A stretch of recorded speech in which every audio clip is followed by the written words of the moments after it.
بسم اللہ الرحمن الرحیم نحمدہ ونصلی ونسلم علی رسولہ الکریم۔ جلدی سے آپ خلاصہ بتا دیجئے اب تک ہم نے کیا سیکھا۔ نمبر 1، زندگی کی ضرورت، خواہش اور مقصد میں فرق۔ تو زندگی کا مقصد کیا ہے؟ دین سیکھنا، عمل کرنا، پھیلانا۔ اب سوال یہ ہے کہ دین کو کیسے سیکھیں، کس طریقے سے سیکھیں، کیا سیکھیں؟ تو کیا سیکھیں میں آپ نے کیا بات سیکھی؟ بولیے، آپ لوگ بولیں، زور سے بولیے۔ عقل کے بجائے، ایک ذرا زور سے بولیے، عقل کے بجائے کس؟ یہ سیکھنے کی چیز ہے، یہ اپنے اندر پیدا کرنے کی چیز ہے، اور یہ ہماری دین کی بنیاد ہے۔ خدا نخواستہ یہ بنیاد اگر ہل جاتی ہے تو پھر پورے ایمان انسان کا ہل جاتا ہے۔ عقل کے بجائے کس کے اوپر اعتماد؟ نمبر 2، اس کے بعد حضور صلی اللہ علیہ وسلم کی ختم نبوت پر اعتماد، اس کے بالمقابل کسی چیز پہ اعتماد ہے۔ نمبر 3،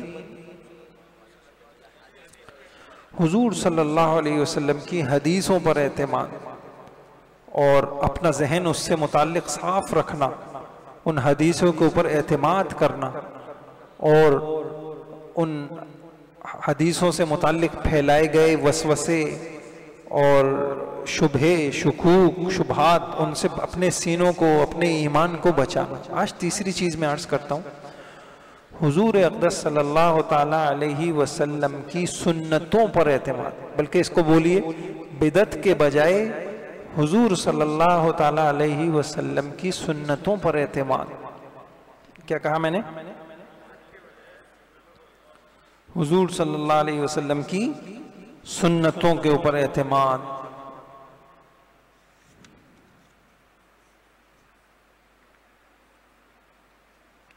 سنت رسول اللہ کو مضبوطی سے پکڑنا، یہ ہے ساری خیروں کی جڑ۔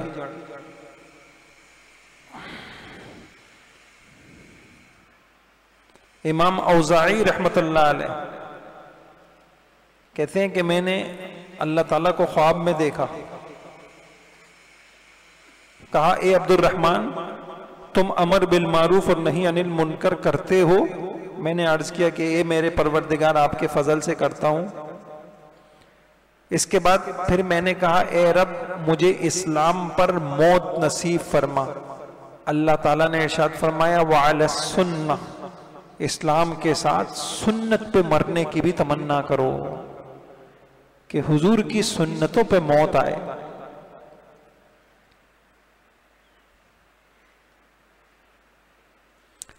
حضرت خواجہ معصوم رحمت اللہ علیہ بہت بڑے اللہ کے ولی تھے، انہوں نے ایک خط میں لکھا سعادت دارین سرور کونین صلی اللہ تعالی علیہ وسلم کی اتباع پر موقوف ہے، جہنم سے نجات اور دخول جنت سید الابرار قدوۃ الانبیاء صلی اللہ علیہ وسلم کی اتباع پر موقوف ہے۔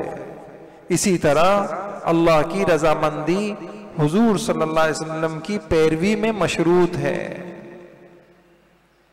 امام مالک رحمت اللہ علیہ فرماتے تھے ان السنت مثل السفینۃ نوح من رکبها نجا ومن تخلف عنها غرق۔ سنت، حضور کی سنت کی مثال ایسی ہے جیسے کہ نوح علیہ السلام کی کشتی، کہ طوفان میں صرف وہ لوگ بچ سکے جو نوح علیہ السلام کی کشتی میں سوار ہو گئے، باقی کوئی بچ نہیں سکا۔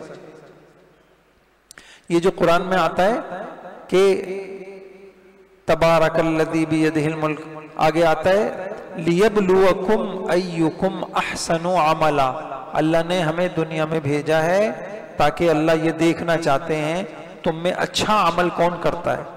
اب اس اچھے عمل سے کیا مراد ہے؟ تو امام رازی رحمت اللہ علیہ نے اپنی تفسیر میں لکھا والصواب ان یکون علی السنہ، اللہ یہ دیکھیں گے کس کا عمل سنت کے مطابق تھا اور کس کا عمل وہ بدعت تھا، بس وہی عمل قبول ہے۔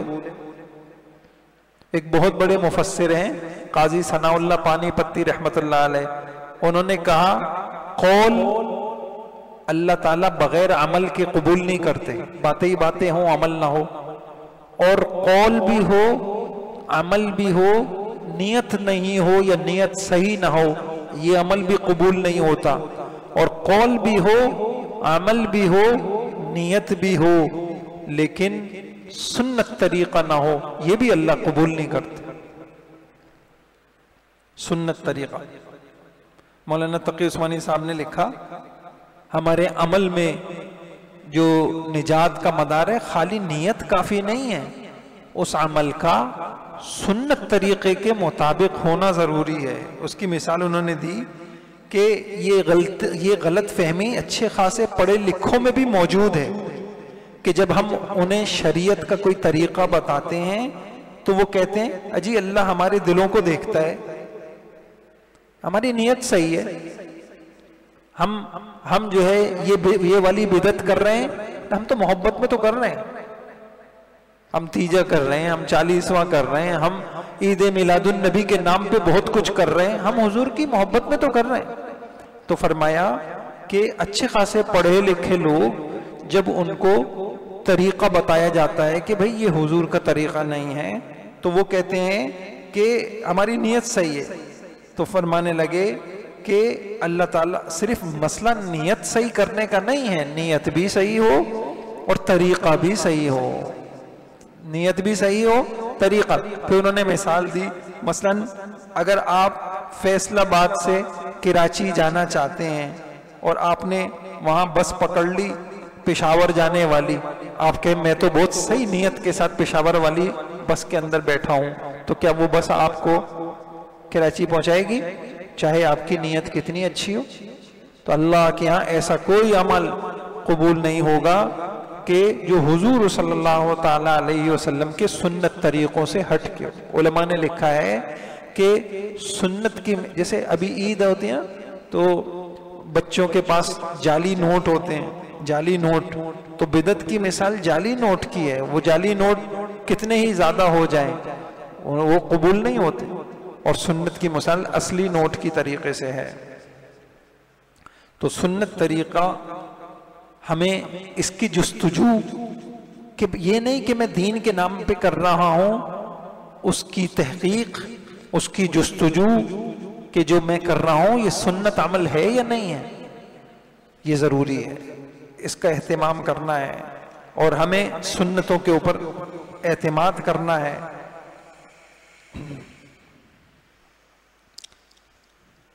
سنت چھوڑنے کے نقصان بھی بہت ہیں۔ ایک کتاب ہے اس میں زین العابدین رحمت اللہ علیہ نے ایک لکھا کہ ایک مرتبہ میرے پاس ایک کفن چور آیا، مگر وہ اپنی اس گناہ سے توبہ کر چکا تھا، تو انہوں نے اس سے پوچھا تم مسلمانوں کے کفن چوراتے ہو، تم نے مرنے کے بعد ان کی حالت کیا دیکھی؟ یہ بتاؤ جب تم ان کے چہرے کھولتے ہو تو ان کے چہروں کا رخ کس طرف ہوتا ہے؟ قبلے کی طرف ہوتا ہے یا قبلے سے پھرا ہوا ہوتا ہے؟ انہوں نے کہا کہ اچھے خاصے لوگوں کو میں نے اس حال میں بھی دیکھا کہ ان کے چہرے قبر کے اندر قبلے سے پھر جاتے، دفناتے وقت لوگوں نے قبلے کو قبلے کی طرف کیا تھا چہرہ، لیکن پھر گئے۔ حضرت زین العابدین رحمہ اللہ کہتے ہیں مجھے بڑا تعجب ہوا کہ مسلمان تو دفن کرتے وقت بڑا اہتمام کرتے ہیں اس بات کا کہ مرنے والے کا چہرہ قبلے کی طرف ہو، یہ پھر کیوں جاتا ہے؟ میں امام اوزاعی رحمت اللہ علیہ کے پاس گیا، پہلے تو انہوں نے 3 مرتبہ انا للہ و انا الیہ راجعون پڑھا، پھر فرمایا یہ وہ لوگ ہیں جو اپنی زندگی میں سنتوں سے منہ پھیرنے والے تھے۔ یہ وہ لوگ ہیں جنہوں نے زندگی میں حضور کی سنتوں سے کیا کیا؟ منہ پھیرا۔ اللہ تعالیٰ نے ان کو سزا میں مرنے کے بعد ان کی قبر میں ان کے چہرے پھیر دیے۔ تو سنت حضرات صحابہ کے یہاں یہ تمیز نہیں، یہ امتیاز نہیں تھا کہ کون سی سنت چھوٹی ہے اور کون سی بڑی ہے، ان کے نزدیک ہر سنت بڑی تھی۔ انہوں نے بیان میں کیا نا کچھ دنوں پہلے جو بیان ہوا، انہوں نے کہا نا وہ حضرات سنت پر عمل کرتے تھے سنت سمجھ کے، اور ہمارے یہاں سنت کو چھوڑ دیا جاتا ہے سنت سمجھ کے۔ یہ کوئی فرض تھوڑی ہے، یہ تو سنت ہے۔ ایک ایک عمل میں سنت، اللہ کا قرب جتنا اتباع سنت سے ملتا ہے کسی عمل سے نہیں ملتا۔ کیوں؟ اس وجہ سے کہ حضور رحمت للعالمین تھے، ہر وقت اللہ کی رحمتیں ان پہ برستی تھی۔ جو حضور کے جتنے مشابہ ہو جائے گا اس کی زندگی پہ بھی اتنی رحمتیں برسیں گی۔ خواجہ معین الدین چشتی رحمت اللہ علیہ ایک بار وضو کر رہے تھے، وضو میں ایک سنت چھوٹ گئی، انگلیوں کا خلال کرنا بھول گئے۔ غیب سے آواز آئی، حضور صلی اللہ علیہ وسلم سے محبت کا دعویٰ بھی کرتے ہو اور سنت بھی چھوڑتے ہو۔ دعویٰ حضور سے محبت کا اور سنتیں چھوڑے۔ حضرت شبلی رحمت اللہ علیہ کے انتقال کا وقت آیا تو فرمانے لگے مجھ سے 1 درہم کا ظلم ایک شخص پہ ہو گیا تھا، پھر وہ شخص مجھے مل نہیں سکا زندگی میں کہ میں اس کو وہ 1 درہم واپس کرتا، میں اس کی طرف سے کئی ہزار درہم صدقہ کر چکا ہوں، مگر اس 1 درہم کا بوجھ ابھی بھی میرے دل پر ہے مرتے وقت۔ پھر اس کے بعد فرمایا مجھے وضو کراؤ، میں نے وضو کرایا، اور کیونکہ انتقال کا وقت ہے جسم میں جان نہیں ہے، کہنے لگے میں نے وضو کرایا، میں وضو کراتے میں داڑھی کا خلال کرانا، خلال کرتے ہیں نا سنت، یہ ایک سنت ہے، میں وضو کراتے وقت داڑھی کا خلال کرانا بھول گیا، تو اتنے کمزور تھے خود نہیں کر سکتے تھے، زبان بند ہو چکی تھی، میرا ہاتھ پکڑ کر اپنی داڑھی کے اندر لے گئے اور انتقال ہو گیا۔ یہ سن کر جعفر رحمت اللہ علیہ رونے لگے کہ جس شخص کا اس حالت میں حضور کی ایک ایک سنت کا یہ اہتمام ہے اس کی زندگی کتنی پیاری ہو۔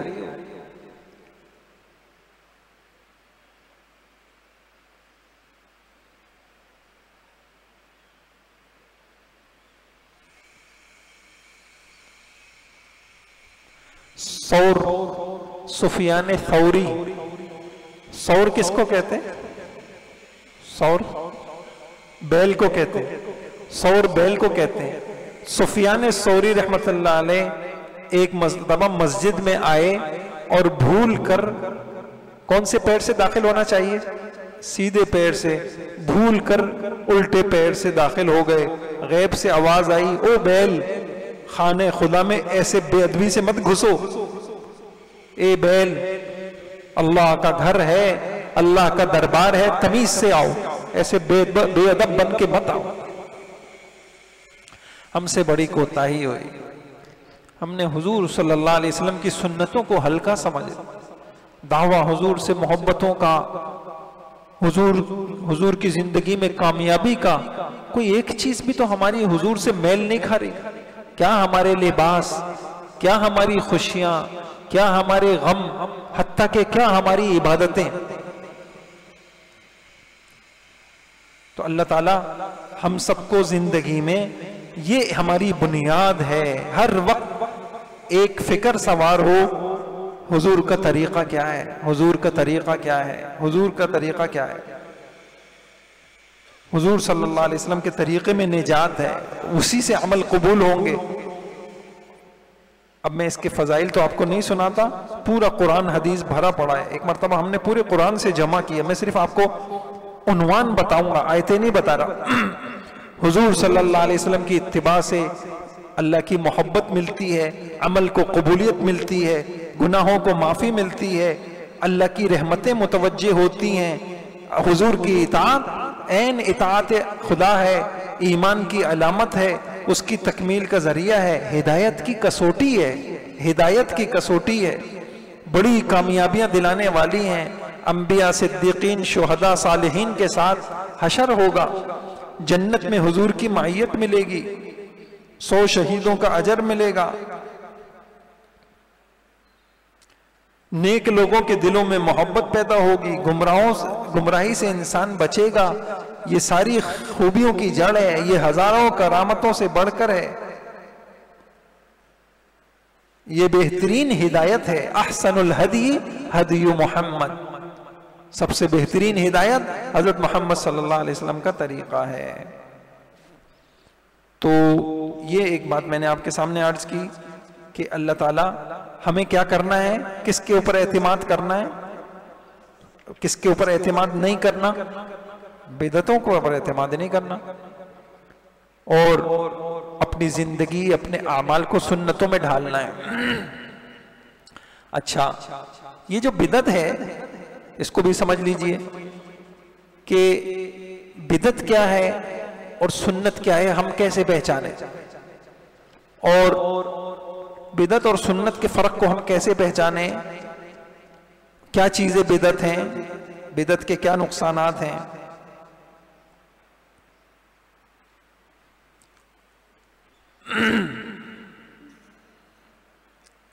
دیکھیے، اللہ اور رسول نے دین کی ساری باتیں بتا دی ہیں، بتا دی نہیں بتا دی، یہ کچھ چھپا لی ہیں، ساری بتا دی ہیں قرآن میں، حدیث میں. اب جو کوئی نئی بات نکالتا ہے اسی کو بدعت کہتے ہیں. اب وہ جو نئی بات ہے، مجھے واقع یاد آیا، ایک عرب عالم ہے مکہ مکرمہ کے، مکہ کے یا مدینہ منورہ کے، وہ کہیں گئے کسی ملک میں، تو اس ملک میں بدعت کا غلبہ تھا، تو انہوں نے ان کے ساتھ بڑا عجیب رویہ اختیار کیا. وہ حیران ہوئے کہ یار لوگ مہمان کی قدر کرتے ہیں. تو بات ہوئی، کہنے لگے تمہیں حضور سے محبت نہیں ہے. میں کہا اللہ کے بندے، انسان کے پاس نجات کے لیے ذریعہ ہی کیا ہے؟ اگر حضور سے ہم محبت نہیں کریں گے تو کس؟ اچھا یہ بتاؤ کیوں نہیں ہے؟ کہا تم جو ہے عید میلاد النبی نہیں مناتے. وہ جو مکہ مکرمہ کے عرب عالم تھے، ان سے کہا کہ تمہیں حضور سے محبت کیوں نہیں ہے؟ اس کی دلیل کیا دی کہ تم عید میلاد النبی، حضور کی ولادت کا دن آتا ہے، تم مناتے نہیں ہو. تو انہوں نے بڑی زبردست بات کہی، عالم تھے. انہوں نے کہا اچھا آپ میرے ایک سوال کا جواب دیجئے. انہوں نے کہا مجھے یہ بتائیے، عید میلاد النبی نیکی ہے یا گناہ ہے؟ آپ بھی میرے ساتھ جواب دیتے رہیں تو آپ کو بات واضح ہو جائے گی. ان لوگوں کے اعتبار سے پوچھا عید میلاد النبی منانا یہ نیکی ہے یا گناہ ہے؟ تو انہوں نے کیا کہا ہوگا؟ یہی کہیں گے نیکی ہے. انہوں نے کہا یہ بتائیے اس نیکی کا حضرت محمد صلی اللہ علیہ وسلم کو پتا تھا یا نہیں تھا؟ تو وہ کیا کہیں گے؟ پتا تھا. انہوں نے تیسرا سوال یہ کہا کہ یہ بتائیے پتا تھا تو حضور نے امت کو بتایا یا چھپا کے چلے گئے؟ کیا کہا؟ اگر پتا تھا تو حضور صلی اللہ علیہ وسلم نے بتایا یا چھپایا؟ پتا تو تھا لیکن حضور نے اس دین کی اس بات کو امت سے چھپا لیا اور امت کو بتایا نہیں. میری بات سمجھ گئے آپ لوگ؟ اگر وہ یہ کہتے ہیں کہ نہیں چھپایا تو یہ بخاری کی روایت ہے، حضرت عائشہ رضی اللہ عنہا فرماتی ہیں من حدثک ان محمد کتم شیئا مما انزل اللہ فقد کذب واللہ یقول یا ایہا الرسول بلغ ما انزل. اگر تم سے کوئی یہ کہے کہ حضور نے دین کی کسی بات کو چھپایا ہے تو سمجھ لو جھوٹا ہے، کیونکہ اللہ نے یہ کہا ہے یا ایھا الرسول بلغ ما انزل الیک من ربک، اے نبی جتنا دین ہم نے آپ کو دیا ہے وہ سارا کا سارا امت تک پہنچائیے. فَإِن لَمْ تَفْعَلْ فَمَا بَلَّغْتَ رِسَالَتَهُ. یاد رکھیے اگر کوئی ایک چیز بھی آپ نے چھپائی تو آپ نے تبلیغ کا حق ادا نہیں کیا. پھر عرض کرتا ہوں، انہوں نے پوچھا کہ یہ عید میلاد النبی جس کو آپ دین سمجھ کے کر رہے ہیں یہ نیکی ہے یا گناہ ہے؟ اچھا انہوں نے کہا نیکی ہے. انہوں نے کہا یہ بتائیں اس نیکی کا حضور کو پتا تھا یا نہیں پتا تھا؟ تو انہوں نے کہا پتا تھا. انہوں نے کہا پتا تھا تو حضور نے اس ہمیں بتایا یا نہیں بتایا؟ تو وہ کیا بولیں گے؟ اب یہاں خاموش ہو. اگر کہتے ہیں بتایا تو وہ کہیں گے دکھاؤ، قرآن میں دکھاؤ.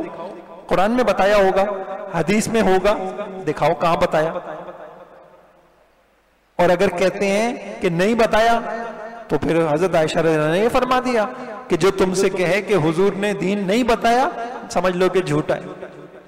میری بات سمجھ رہے ہیں آپ؟ تو بھائیوں کہ یہ حضرت محمد صلی اللہ تعالیٰ علیہ وسلم، بلکہ علماء نے لکھا کہ جو شخص بدعتیں ایجاد کرتا ہے، دین میں نئی نئی باتیں ایجاد کرتا ہے، وہ در حقیقت یہی کہنا چاہتا ہے کہ حضور دین کو ادھورا چھوڑ کے چلے گئے تھے، میں دین کو کیا کر رہا ہوں؟ کامل کر رہا ہوں۔ حضور ناقص چھوڑ کے چلے گئے تھے اور میں اس دین کو کیا کر رہا ہوں؟ اس لیے بھائیوں، اللہ مجھے بھی توفیق دے، آپ کو بھی توفیق دے، سنتوں کی جستجو، سنتوں کی تحقیق، اور معاملہ کوئی مشکل نہیں ہے۔ آپ کہیں کہ کوئی بھی ہم کو بول دے گا کہ یہ سنت ہے، بھائی سنت ہے تو میں نے آپ کو بتایا ہمارے دین کا کوئی بھی چیز ہوگی، کہاں ہوگی؟ یا قرآن میں ہوگی، یا حدیث میں ہوگی، یا امت کے اجماع میں ہوگی، یا فقہ کی کتابوں میں ہوگی جو قرآن حدیث سے نکلے۔ تو کہاں یہ لکھی، یہ باتیں، یہ نئی نئی باتیں کہاں لکھی ہوئی ہیں؟ انسان پوچھے کہ یہ نئی باتیں کہاں لکھی ہوئی ہیں، تو یہ میں نے عرض کیا آپ سے کہ بدعت۔ اب ایک آدمی رسم کے اندر منا رہا ہے، بھئی مرحوم کا انتقال ہو گیا، تیجا ہو رہا ہے۔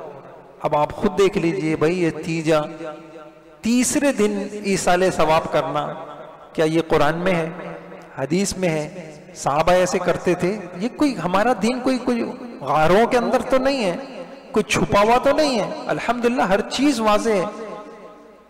نہار ہوا کیا ہے، اس کا دن بھی دن ہے، اس کی رات بھی دن ہے، ہر چیز واضح ہے، کھول کھول کے بیان کر دی گئی ہے، اصول متعین کر دیے گئے ہیں۔ تو تیجا ہے، 20واں ہے، 40واں ہے، برسی ہے، خود ساختہ طریقوں سے قبروں کے عرس ہیں، قبروں پہ چادریں چڑھ رہی ہیں، پھول چڑھ رہے ہیں، قبروں کو غسل دیا جا رہا ہے، قبروں پر روٹیاں اور غلے تقسیم ہو رہے ہیں، شب برات میں حلوے بن رہے ہیں، حضرت جعفر کے کنڈے بن رہے ہیں، 11ویں ہو رہی ہے، پیروں کو سجدے ہو رہے ہیں، قبروں پر سجدے ہو رہے ہیں، اور قبروں کا طواف ہو رہا ہے، قبروں کو بوسے دیے جا رہے ہیں، مصائب اور بیماریوں سے حفاظت کے لیے بکرے کا خون ٹائروں پہ لگایا جا رہا ہے، بیماری سے شفا کے لیے بکروں کو خاص طور سے ذبح کر چیلوں کو گوشت پھینکنا، عجیب عجیب۔ انسان جب قرآن سے کٹتا ہے، حدیث سے کٹتا ہے، تو پھر اور بدعت کی ایک عجیب نشانی آپ کو بتاؤں، سنت ایک ہے، بدعت کئی ہے۔ بدعت کی ایک نشانی یہ ہے کہ وہ ہر ملک میں الگ رنگ میں ہوگی، یہ بڑی زبردست نشانی علامت بتا رہا ہوں، کیونکہ وہ حضور نے تو بتائی نہیں ہے، تو اس کی نشانی یہ ہے کہ وہ ہر جگہ کیا ہوگی۔ اب آپ دیکھ لیجئے عید میلاد النبی کہیں کس طریقے سے منایا جا رہا ہوگا، کسی شہر میں کسی طریقے سے منایا جا رہا ہوگا۔ بدعت کی ایک نشانی بھی یاد رکھیں، سنت ایک ہے لہٰذا وہ ساری دنیا میں ایک ہی شکل میں ہوگی، بدعت ہر جگہ الگ شکل میں ہوگی۔ شادی بیاہ سے متعلق رسم، محرم میں شادی اور بیاہ کو حرام سمجھنا، نہیں آفتیں آ جائیں گی۔ ابھی دیکھیں صحرا باندھنا میں اور جوتا چپائی، دودھ، اگر کوئی اس کو عبادت سمجھ کے کرتا ہے، اس طریقے سے جہیز کی رسمیں، فلاں رسمیں، بھائیوں رسم سے نکلنا پڑے گا۔ ہم دین کو، اللہ ہمیں معاف فرمائے، ہم دین کو صرف اس حد تک لیتے ہیں جہاں تک وہ ہماری رسموں سے نہ ٹکرائے، ہمارے رواجوں سے نہ ٹکرائے۔ اس دن بیان کیا نا مولانا نے، پوری امت پس رہی ہے اور جو ہے ایک عجیب اللہ کی پکڑ کے اندر ہے، اور کیوں؟ اس لیے کہ ہم نے دین کو بس چند یا تو مسجدوں میں وہ کر لیا کہ شادیاں کریں گے اپنے انداز میں، عدالتیں ہمارے اپنے انداز کی، نظام حکومت ہمارا، سیاست ہمارا، اور مسجد میں اللہ کا دین، اللہ کے نبی کا دین، باقی کسی جگہ اللہ کے دین کو جگہ دینے کے لیے تیار نہیں۔ اچھا، اب میں آپ کو اصولی طور پہ، اب بدعتیں تو لاکھوں کروڑوں ہیں، اس کی تو آپ تحقیق کریں، علماء کے پاس بیٹھیں، پوچھیں کہ یہ عمل سنت ہے یا بدعت ہے، لیکن ایک اصول میں آپ کو بتا دیتا ہوں، اس اصول میں ہزاروں بدعتیں آپ کو سمجھ میں آ جائیں گی۔ نمبر 1، لکھ لیں اس کو، حلال کو حرام اور حرام کو حلال کرنا.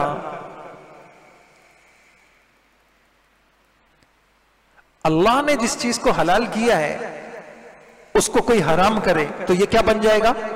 بدعت.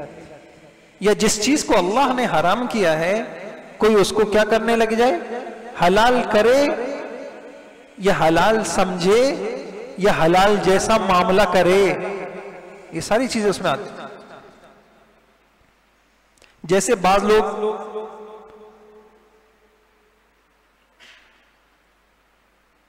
میں نے ابھی مثال دی آپ کو، محرم اور سفر کے مہینے میں کیا نہیں کرتے؟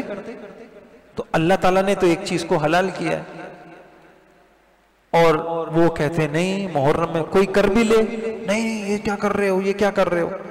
تو یہ حلال کو حرام کرنا کیا بن جائے گا؟ اور بدعت کے اوپر تو بہت نحوست ہے، اللہ کی بہت بڑی پکڑ ہے.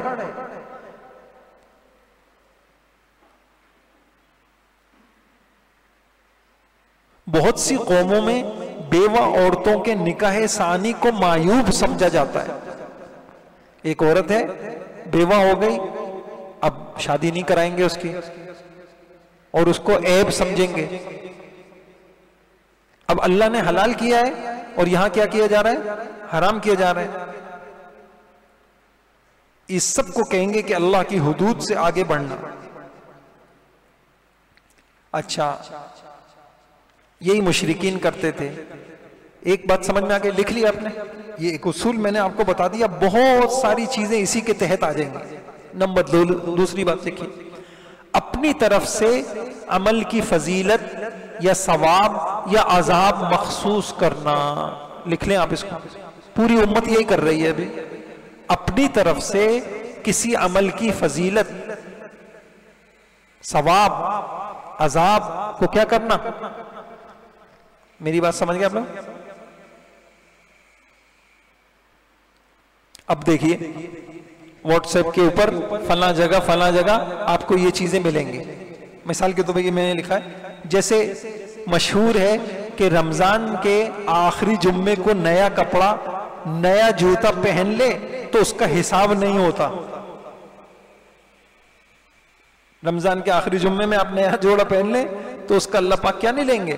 حساب نہیں لیں. اب پوچھا جائے گا آپ سے کہ بھائی یہ آپ نے اس کو ایک دین بنا کے پیش کر رہے ہیں، یا قرآن میں ہے، حدیث میں ہے، صحابہ نے یہ کہا ہے، کہاں ہے یہ والا، یہ جو دین ہے کہاں ہے؟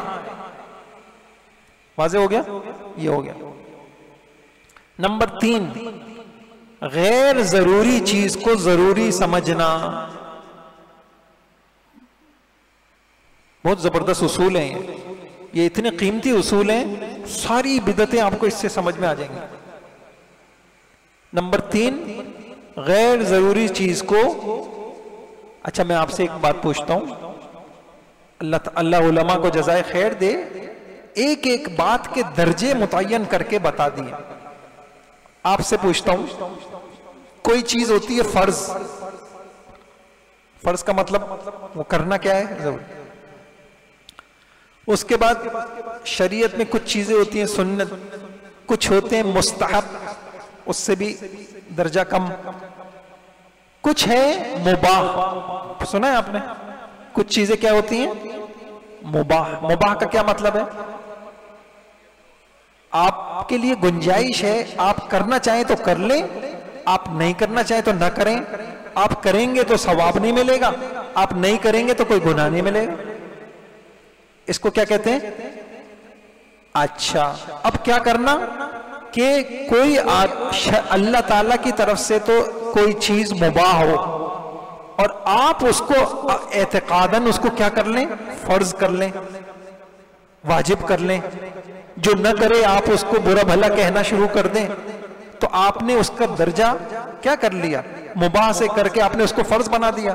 ایک چیز مباح تھی، شریعت نے مباح کی تھی، آپ نے اس کو کیا کر دیا؟ واجب بنا دیا. یہ بھی بدعت. جیسے شب برات کا حلوہ، عید الفطر کی سوئیاں.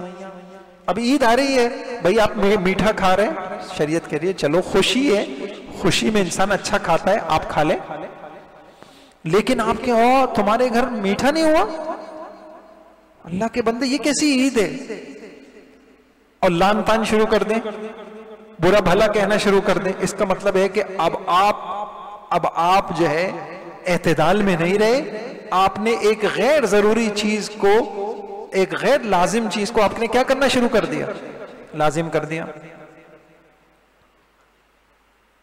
اسی طرح بہت ساری رسمیں ہیں، آپ دیکھیں گے کہ شریعت میں صرف وہ مباح تھیں، لیکن ہم نے کیا کر لیا ان کو؟ اچھا کتنی ہو گئی؟ 3۔ چوتھا اصول لکھیے، اپنی طرف سے عمل مخصوص کرنا، اپنی طرف سے کیا مخصوص کرنا؟ عمل مخصوص کرنا۔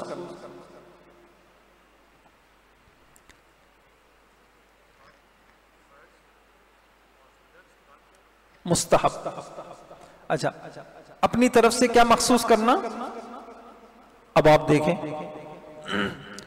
بھائی شب برات کو جو اس طریقے سے نفل پڑھے گا، پہلے کھڑے ہو کے یہ پڑھے، پھر یوں پڑھے، پھر یوں پڑھے، اس کو یہ ثواب ملے گا۔ بھائی یہ طریقہ کہاں لکھا ہوا ہے؟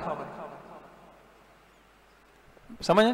جیسے صلاۃ التسبیح ہے، عام نمازوں سے ایک ہٹ کے ایک نماز ہے، لیکن وہ ملتی ہے حدیثوں میں، اس کا ثبوت ملتا ہے، حدیثوں میں اس کا ثبوت۔ عید کی نماز ہے، عام نمازوں سے ہٹ کے ایک نماز ہے، اس کا ثبوت ملتا ہے۔ شب قدر میں اب پرچے بٹنا شروع ہو جائیں گے، جو اس طریقے سے نفل پڑے گا۔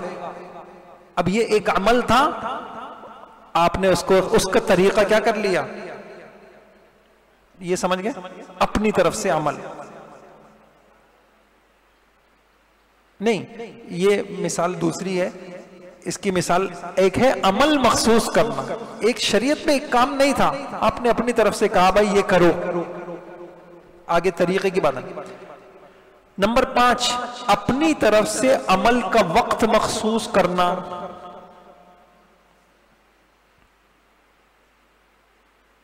مثلا زیارت قبور، قبرستان جانا، قبروں کی زیارت کرنا، مردوں کے لیے دعا کرنا، صحیح ہے، لیکن کوئی اس کو کیا کر لے؟ اس کا وقت مخصوص کر لے کہ نہیں جی عید کے دن جانا ضروری ہوتا ہے، والد صاحب کی قبر پہ جانا، عید کے دن جانا تو ضروری ہے، اور شب برات میں جانا ضروری ہے، اور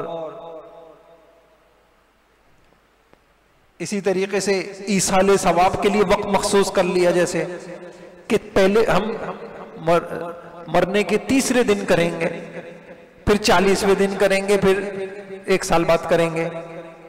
تو ایک عمل تھا ایصال ثواب، لیکن اس کا وقت آپ نے مخصوص کر لیا، یہ شریعت میں کیا ہو گیا؟ اضافہ ہو گیا۔ شریعت نے ایک چیز کو عام رکھا تھا، آپ نے اس کو ایک خاص وقت کے ساتھ مخصوص کر دیا، یہ بدعت ہو گئی۔ نمبر 6، اپنی طرف سے عمل کا طریقہ مخصوص کرنا۔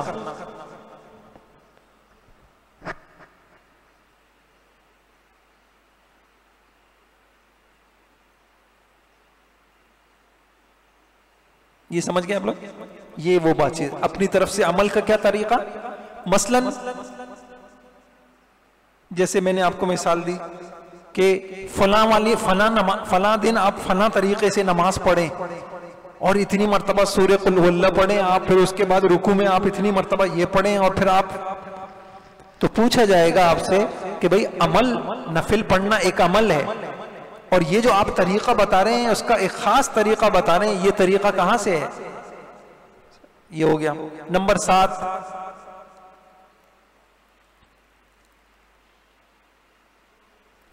عمل کی جگہ مخصوص کرنا، عمل کی جگہ مخصوص کرنا۔ جیسے بعض لوگ قبر پر اذان دیتے ہیں،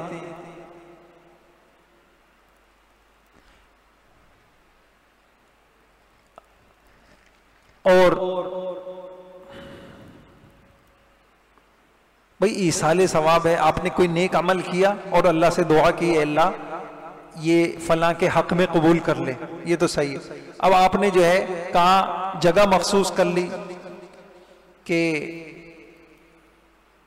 سامنے مٹھائیاں رکھی ہوئی ہوں گی اور پھر ہم یہ والا عمل کریں گے تو پھر یہ ہمارا عمل کیا ہو جائے گا؟ قبول ہوگا. یہ ہو گیا. کتنی باتیں ہو گئیں؟ 7. بتائیے اب آپ لوگ. یہ میں نے اتنے بڑے اصول بتائے آپ کو، دنیا کی انشاءاللہ کوئی بدعت اس سے باہر نہیں ہوگی، وہ انہی اصولوں کے اندر آ جائے گی. بتائیے نمبر 1 اور فضیلت. واٹس ایپ پہ دیکھتے ہیں نا آپ، رمضان کا پہلے دن جو مبارکباد دے گا اس کو یہ ثواب ملے گا. رمضان کا پہلا دن آئے گا اور آپ اس کی کسی کو مبارکباد دیں گے تو آپ کو یہ ثواب ملے گا، فلاں ملے گا. اچھا اور بتائیے نمبر. یعنی ایک چیز مباح ہے شریعت میں، آپ کی اجازت دی، کر لو نہیں کرو، آپ نے اس کو کیا کر لیا؟ آگے اپنی طرف سے عمل مخصوص کرنا، یا پھر عمل کا وقت مخصوص کرنا، یا عمل کا طریقہ مخصوص کرنا، یا عمل کی جگہ مخصوص کرنا. کتنا آسان ہو گیا؟ حلال کو حرام، حرام کو حلال، عمل یا عمل کا وقت، عمل کی جگہ، عمل کا. اس کو ذرا سا دہرائیے نا، ان اصولوں کو آپ آپس میں دہرائیے. بس ٹھیک ہے بھائی. وہ تو میں نے آپ کو بتایا نا کہ علیکم بسنتی و سنت الخلفاء الراشدین. خلفاء راشدین کا عمل تو خود سنت ہے. حضور نے کہا میری سنت اور جو میرے خلفاء. اس کی وجہ بھی ہے، میں آپ کو بتاؤں.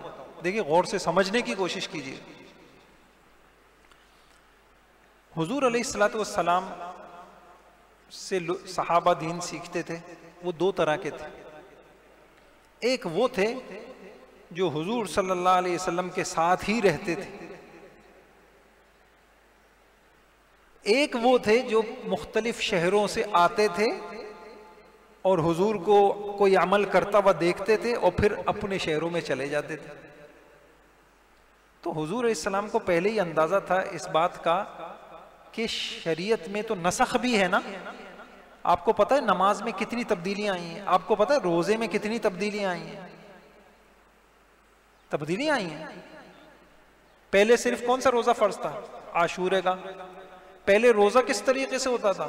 پہلے روزہ ایسا ہوتا تھا کہ رات کو آپ نے سونے سے پہلے کچھ کھانا ہے تو کھا لو، اور اگر آپ رات کو سو گئے اب اور پھر آپ کی آنکھ کھلی، اب کچھ نہیں کھا سکتے، آپ کا روزہ شروع ہو گیا.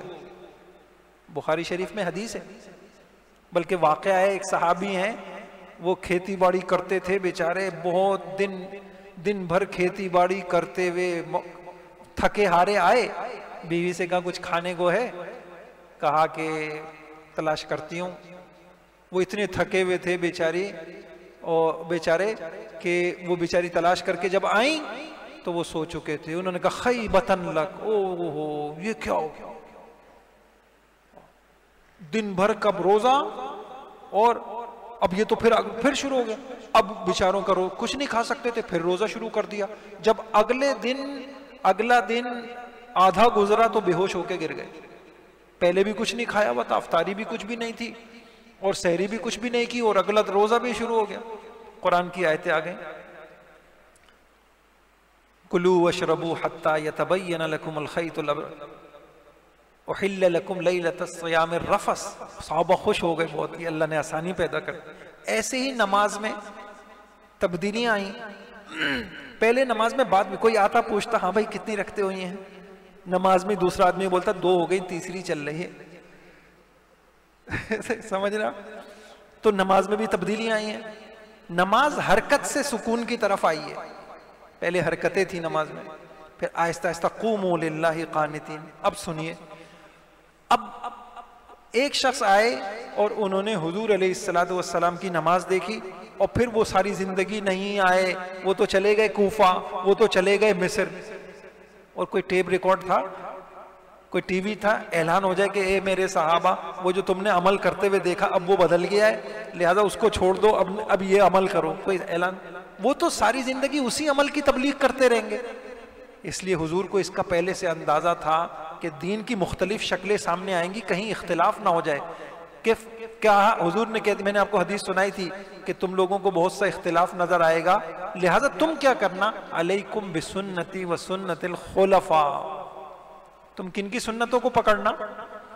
کیوں کہ خلفاء ہمیشہ کیا ہیں، وہ حضور کے اول عمل کو بھی دیکھ رہے ہیں اور حضور کے آخری عمل کو بھی دیکھ رہے ہیں، وہ درجوں کو جانتے ہیں، کون سا عمل عارضی تھا، پہلے نماز کس طرف منہ کر کے پڑھتے تھے، بیت المقدس، پھر نماز کس طرف، وہ ایک عمل تھا، اس کے بعد نماز کس طرف ہو گئی، قبلہ رو۔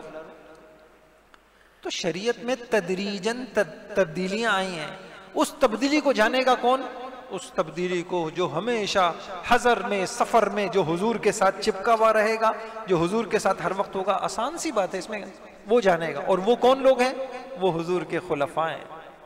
اسی لیے کہہ دیا کہ دین کا طریقہ کیا ہے، تم سنت کو دیکھنا، میری سنت دیکھنا، اور دوسری تحقیق یہ کر لینا یہ خلفاء کی سنت ہے یا نہیں ہے، آسان سی بات ہے۔ چلیے اچھا، یہ ہو گیا، اصول آ گیا نا آپ کے سامنے۔ بدعت اتنی خطرناک چیز ہے، یہ بہت بڑا گناہ ہے، بدعتی کو توبہ کی توفیق نہیں ملتی۔ پوچھئے کیوں نہیں ملتی؟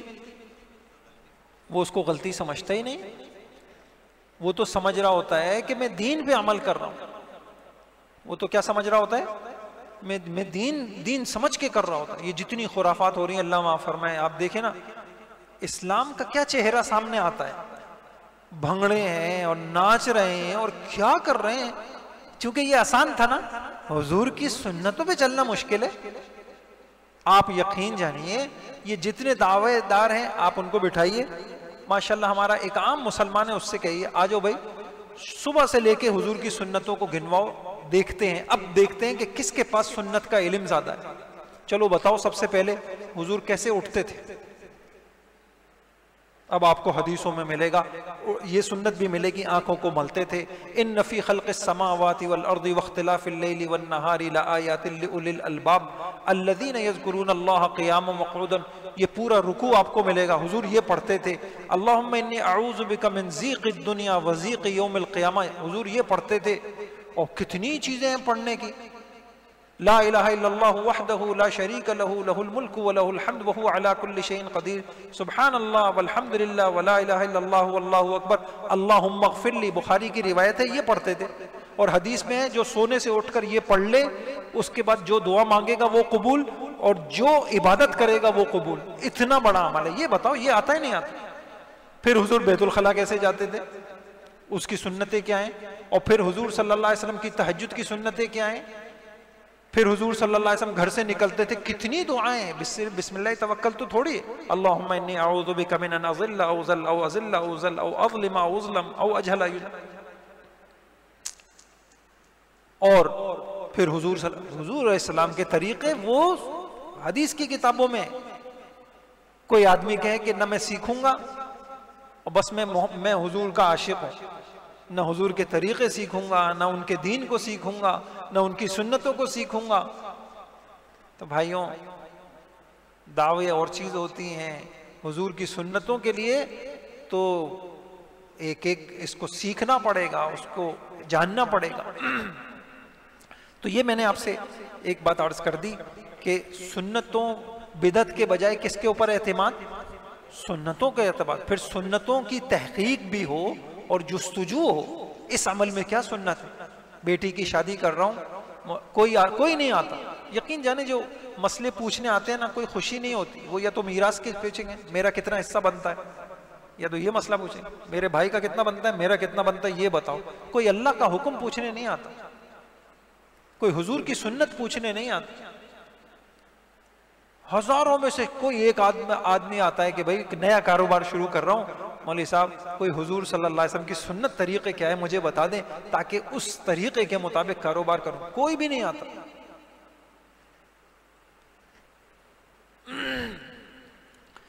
اللہ ہمیں سمجھ دے دے۔ ہم نے یعنی عجیب بات ہے، ہم نے سب کے طریقوں کو اپنایا اور حضور صلی اللہ علیہ وسلم کے مبارک اور پاکیزہ اور کامیابی والے طریقے، طریقوں کو پیروں سے روند رہی، اپنے گھروں سے دھکے. جیسے ایک دور میں حضور یتیم تھے نا، ان کو کوئی لینے کے لیے تیار نہیں تھا. آج حضور کی سنتیں یتیم ہو گئی ہیں، کوئی لینے کے لیے تیار نہیں.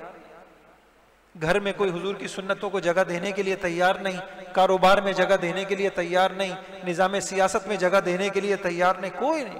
کوئی کہتا ہے بھائی یہ ہو ہی نہیں سکتا، نعوذ باللہ، کہتے ہیں نہیں بھائی ہو ہی نہیں سکتا. یہ اس لیے کاروبار کا علم کوئی نہیں سیکھے گا آگے. یہ پابندیاں ہو ہی نہیں سکتی. ایک مخصوص دائرہ ہے، بس وہ چند سنتیں، ان کو سارا دین سمجھ لیا ہے. اور وہی دیکھیں مولانا نے اس دن کتنی پیاری بات کی ماشاءاللہ. اس دین پہ پٹتے ہی رہیں گے پھر ہم. دین کا بڑا حصہ جو ہماری خواہشات کے خلاف تھا اس کو نکال دیا ہے، اور ایک میٹھا میٹھا حصہ اور میٹھی میٹھی سنتیں، اس کو کیا کر لیا ہے، اس کو دین. تو اللہ تعالیٰ مجھے بھی توفیق عطا فرمائے، آپ کو بھی توفیق عطا فرمائے. حضور کی سنتوں کے اوپر انشاءاللہ چلنا ہے، اور اپنے عملوں سے بدعتوں کو، رسموں کو، رواجوں کو ہم نے نکالنا ہے. یہ ہماری بنیاد ہے. یہ بنیاد ہماری ٹھیک ہو گئی نا، آہستہ آہستہ خود ہماری زندگی انشاءاللہ ٹھیک ہوتا شروع ہو جائے گی. کوئی نہیں پوچھتا تربیت اولاد کی سنتیں کیا ہیں. خدا کی قسم یہ سنتیں چھوٹی ہیں، آج نسلیں ہاتھ سے نکل گئی ہیں. نہ تربیت اولاد کی سنتوں کا پتہ، نہ تربیت اولاد کے حقوق کا، اولاد کے حقوق کیا ہیں نہ ان کا پتہ. لباس کی سنتیں کیا ہیں. اللہ نے توفیق دی، ہم نے جمع کی، اتنی موٹی کتاب بن گئی، اتنی موٹی کتاب صرف لباس. 14 اصول ہیں، 14 سنتیں ہیں، سارے قرآن حدیث سے جمع کر دی. بھئی یہ سنتیں ہیں. کمانے کی سنتیں الحمدللہ جمع کر دی، خرچ کرنے کی سنتیں جمع کر دی. اور اتنی رحمتیں ہیں ان سنتوں میں آپ کو بتا نہیں سکتا. زندگی میں ہم جہاں ناکام ہیں نا، آپ قسم کھا کے کہہ لیں ہم ناکام وہیں ہیں جہاں حضور کی کوئی سنت چھوٹ گئی ہے اور ہمارا کوئی طریقہ وہاں داخل ہو. میں نے اس پہ لکھا، تنگ آ جائے گی خود اپنے چلن سے دنیا، تجھ سے سیکھے گا زمانہ تیرے انداز کبھی. تنگ آ گئی یہ دنیا. ہماری نشستیں ہوتی ہیں الحمدللہ، ہم کہتے ہیں، ہم نے ایک کتاب لکھی ازدواجی زندگی کی سنتیں. ایک خاتون، ایک عورت یہ چاہتی ہے کہ میں بیوی بن کے کامیاب زندگی گزاروں. حضور کی سنتیں کیا ہیں؟ ہمیں پورے قرآن حدیث سے جمع کر دیں وہ سنتیں. 42 سنتیں. شوہر کے لیے اتنی سنتیں. پورے وثوق سے کہہ رہا ہوں، ہم الحمدللہ ہم کہتے ہیں لوگوں کو، اور ہم نے یہ نشستیں لیں. اور خواتین میں بہت ساس سے متعلق سنتیں کیا ہیں. ابھی ہماری کچھ دن پہلے یہاں نشست ہوئی، کامیاب ساس اور حضور کی سنتیں. یہ سنتیں مٹ چکی ہیں. چلیں یہ میں آپ کو وہ کتاب لے کے آنا، حیا کی سنتیں. حیا کی سنتیں. آج ایک نیا سنتوں کا مذاکرہ آپ کو کراتا ہوں. میں نے کہا نا ہم نے میٹھی میٹھی سنتیں لے لی ہیں. جس زندگی سے ہمارے طرز پہ چوٹ پڑتی تھی وہ ساری ہم نے چھوڑ دی ہیں. اب میں آپ کو آج اب حیا کی سنتیں، وہ سنتیں جس سے سارا معاشرہ باحیا بن جائے. میں باحیا بن جاؤں، اللہ مجھے بھی توفیق عطا فرمائے، میری اولادیں باحیا بن جائیں. آج میں آپ کو حضور کی وہ سنتیں بتا دیتا ہوں، صحیح ہے؟ اور یہ بہت محنت کر کے ہم نے کیا کیا کہ کچھ سنتوں کا تعلق آنکھوں سے ہے، کچھ کا زبان سے ہے، کچھ کا ہمارے سوچ اور خیال سے ہے، کچھ کا ہماری ہاتھوں سے ہے، کچھ کا ہماری شرمگاہ سے ہے، کچھ کا ہمارے پیروں سے. بس سارا دین اتنا آسان کر کے یہ کر کے رکھ. جو ان سنتوں کو اپنائے گا اس کی آنکھیں بحیا بنیں گی، اللہ کی رحمتیں اس کے اوپر نازل. فہم حیا.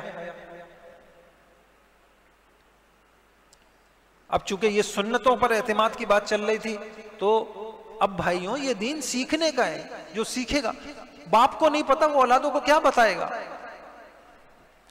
اب چلیں اس پہلے میں آپ کو اس کا تھوڑے سے آپ یہ میری بات سنیے گا. اس کا جو مقدمہ ہے پہلے وہ سناؤں گا، پھر میں آپ کو حضور کی سنتیں بتاؤں گا.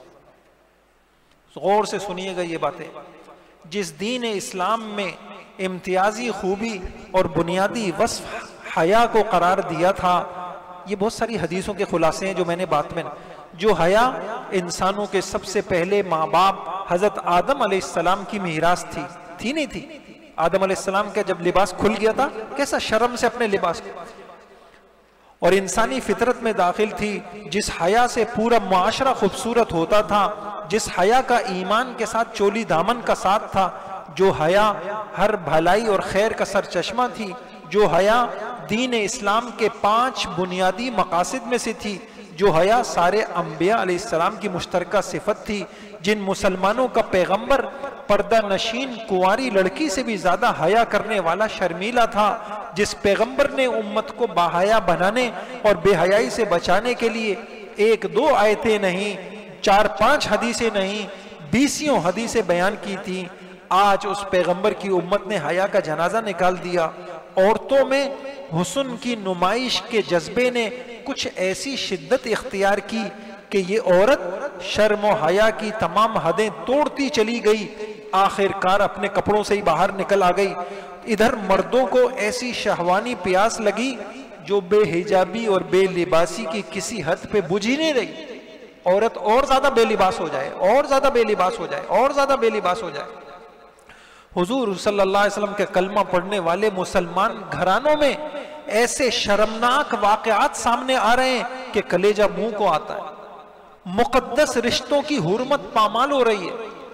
اگر کسی کو یقین نہیں آتا تو کسی دارالافتاء سے جا کر معلوم کرے، یا کسی بڑے دارالافتاء کی ایپ میں نکاح کے عنوان کے تحت حرمت مصاہرت کے مسائل دیکھ لے۔ میں آپ کو عجیب بات بتا رہا ہوں، یہ دارالافتاء میں آپ علماء سے پوچھیں کہ اس وقت مسلمان گھرانوں کے مسائل کیا ہیں۔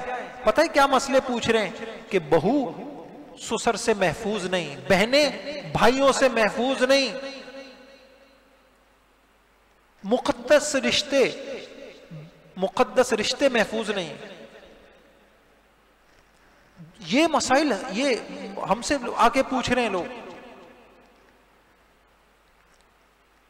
اور اتنا بھیانک حال ہے کہ میں آپ کو کیا بتاؤں، میں اس ممبر پہ بیٹھ کے بول بھی نہیں سکتا۔ مطمئن ہیں ہم پہلی صف کے نمازی ہیں، ہم مطمئن ہیں ہماری اگلی نسل کا اللہ ہی حافظ ہے۔ ہم نے حضور کی ان سنتوں کو سکھایا ہی نہیں۔ ہمیں تو بس یہ غم تھا نا کہ بچوں کو بڑی ڈگریاں پکڑانی ہے، پتہ چلے کہ کون سے عیسائی اسکول کے اندر یہ بچہ پڑھا ہوا ہے۔ ہمیں تو یہ ڈگریاں پکڑانی تھی، ہم نے تو ان کو بتایا ہی نہیں کہ بیٹا حیا کیا ہوتی ہے۔ میں نہیں بتا سکتا آپ کو یہاں ممبر پہ بیٹھ کے کہ کس قسم کے مسائل لوگ ڈسکس کر رہے ہیں، اور کس کس قسم کے مسائل لوگ آ کے پوچھ رہے ہیں، اور پھر سر پکڑ کے رو رہے ہیں، منہ دکھانے کے قابل نہیں ہے۔ اس علاقے میں کتنی بچیاں بھاگ گئیں، بچیاں بھاگ رہی ہیں، اور بچی لڑکوں کے ساتھ جو ہے وہ کیسی زندگی گزار رہے ہیں اس کا تو کسی باپ کو غم ہی نہیں ہے۔ ہم کیا منہ دکھائیں گے حضرت محمد صلی اللہ علیہ وسلم۔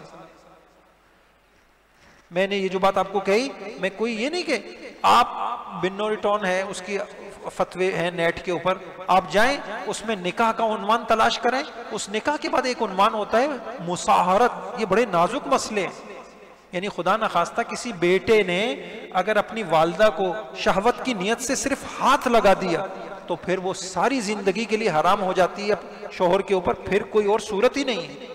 اس کے لیے شریعت نے طریقے بتائیں، کیسے تربیت ہو، ان کو سلایا کیسے جائے، ان کو جگایا کیسے جائے، کس معاشرے کے ساتھ ان کو رکھنا ہے، کہاں سے علیحدہ رکھنا ہے۔ مادر پدر آزاد کی طرح ایک زندگی ہے، ایک ہی غم ہے، معاشرے کی دوڑ میں پیچھے نہ رہ جائیں۔ میرے بھائیوں کے بچے وہ تو اے لیول کیے ہوئے ہیں، او لیول کیے ہوئے ہیں، میرا بچہ اگر نہیں کرے گا تو لوگ کیا کہیں گے؟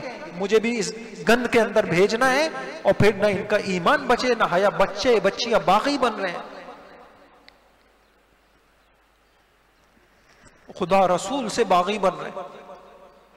تو میں نے کہا، اور صرف اس پر بس نہیں، مغرب نے اسلامی اقدار، اسلام کی پاکیزہ روایات، آپ کو پتہ ہے کالج یونیورسٹی میں اتنے پریشان ہیں جو دیندار پروفیسر ہیں، ابھی بھی رمضان سے پہلے بھی کئی یونیورسٹیوں کے پروفیسر آئے ہوئے، اتنے پریشان ہیں یہ حضرات، یا اللہ یہ حضور کی امت کس طرف چلی گئی۔ اب تو ماشاءاللہ اس عمر میں بڑے خوش نصیب ہیں یہ نوجوان جو اعتکاف میں بیٹھے ہوئے ہیں، ورنہ تو اب تو مسجد میں بھی نہیں، اس عمر کے بچے تو مسجد میں بھی نظر نہیں آتے۔ میں کئی مرتبہ منہ پھیر پھیر کے دیکھتا ہوں کہ یار اس عمر کے بچے کہاں ہیں، یہ بچے مسجد میں نہیں آتے۔ 10 سال تک جو آپ نے سمجھا دیا، اپنے بچے کو سمجھا دیا، اس کے بعد اس نے نہیں سننا، اور اس وقت کسی کے پاس وقت ہی نہیں ہے بچوں کے لیے. جی ہمارے امی ڈاکٹر ہیں، ہمارے ابا فلاں ہیں، وہ صبح جاتے ہیں، ان کے تو آنے کا وقت ہی نہیں ہے کوئی، ان کا تو بچوں کے ساتھ کچھ وقت ہی نہیں ہے. کون ایمان سکھائے، کون اخلاق سکھائے، کون وقت دے، کون ان کو بزرگوں کی مجلسوں میں لے جائے. خدا کی قسم اس جرم کی اتنی سخت سزا ہے کہ جن کو خدا سے ہم نے دور رکھا، یہی جب جوان ہوتے ہیں نا، یہ منہ نہیں لگاتے والدین کو، یہ 2 ٹکے کا نہیں سمجھتے والدین کو. ان کے پاس اتنا وقت نہیں ہوتا کہ والدین کو اسپتال لے جائیں، والدین کی دوا لے آئیں، والدین کو ڈاکٹر کے پاس لے جائیں. ان کے پاس وقت نہیں ہوتا. کیوں؟ انہوں نے ایک ہی زندگی سیکھی ہے، خواہش والی زندگی سیکھی، خدا سے دور کرنے کا. اس لیے بھائیوں، یہ جو اس عمر کے بچے ہیں نا، ان شروع سے محنت کریں، ایمان کے اوپر کسی چیز کا سمجھوتا نہ کریں. جاہل رکھنا ہے اپنی نسلوں کو، جاہل رکھیں، انشاءاللہ ان کی دنیا بھی اچھی ہوگی. جاہل نہیں، وہ جاہل اچھے ہیں جو باپ کی قدر کرتے، باپ کے ساتھ بات کرنے کی تمیز ہو. ایسا بیٹے کے پاس 1 ڈگری نہ ہو، وہ جاہل اچھا ہے. قبول ہے نہیں ہے؟ بتائیے. باپ کو اور کیا چاہیے؟ تمیز سے بات کرے، میری اطاعت کرے، محبت کرے، خدمت کرے، اور کیا چاہیے؟ ایک طرف یہ چیزیں ہیں، دوسری طرف ڈگریاں ہیں. آپ عقل کا فیصلہ، میں نے عرض کیا نا، عقل کام نہیں کرتی. کب کام نہیں کرتی؟ ماحول جس طریقے سے چل رہا ہو، خواہش کے وقت کام نہیں کرتی، اور ماحول کے ساتھ معاشرے سے مروب ہو جاتی ہے، پھر عقل کام کرنا چھوڑ دیتی. اسی لیے کسی نے اچھی بات کہی کہ غلط راستے پہ ہجوم کے ساتھ چلنے سے بہتر ہے صحیح راستے پہ اکیلے چلو. بہت پیاری بات. غلط راستے پر ہجوم کے ساتھ چلنے سے بہتر ہے صحیح راستے پر اکیلے چلو. مت پرواہ کرو، اللہ رسول کے علاوہ کسی کی پرواہ مت کرو. خاندان کچھ کہتا ہے کہنے دو. ہمارے والد صاحب انجینئر تھے، جب انہوں نے ہم کو حفظ میں ڈالا، بچوں کا مستقبل ضائع ہو جائے گا، کیریئر تباہ ہو جائے گا، کیا کر رہے ہو. وہی لوگ جو یوں کہتے تھے، پھر اس کے بعد ایک دن آیا کہ وہی خاندان والے یہ کہنے لگے ہمارے بھائی کا فیصلہ درست تھا. پتہ چلے گا آگے جا کے.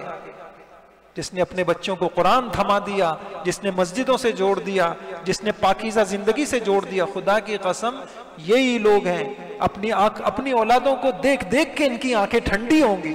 اور ایسے بھی ہوں گے جب اولاد سامنے آئے گی ان کا دل جلے گا، جب اولاد سامنے آئے گی ان کا دل روئے گا. اس لیے بھائیوں، اللہ مجھے بھی توفیق عطا فرمائے، ہمیں توفیق عطا فرمائے. ہم نے حضرت محمد صلی اللہ علیہ وسلم کا دامن پکڑنا ہے. دیکھیے، اور صرف اس پر بس نہیں، مغرب نے اسلامی اقدار، اس کی پاکیزہ روایات کو برباد کرنے اور مسلمان بیٹی کا ذہن بدلنے اور اسے بازاری جنس بنانے کے لیے تقریباً 1.5 صدی سے باقاعدہ مہم شروع کر رکھی ہے. آزادی، مساوات کے خوبصورت نعروں کے ذریعے ذہن بدلے جا رہے ہیں. آپ بھیج تو رہے ہیں کالج میں بہت بڑے، لیکن آپ کو پتا ہے اب یہ اندر سے مسلمان نہیں رہے گی یہ بچی.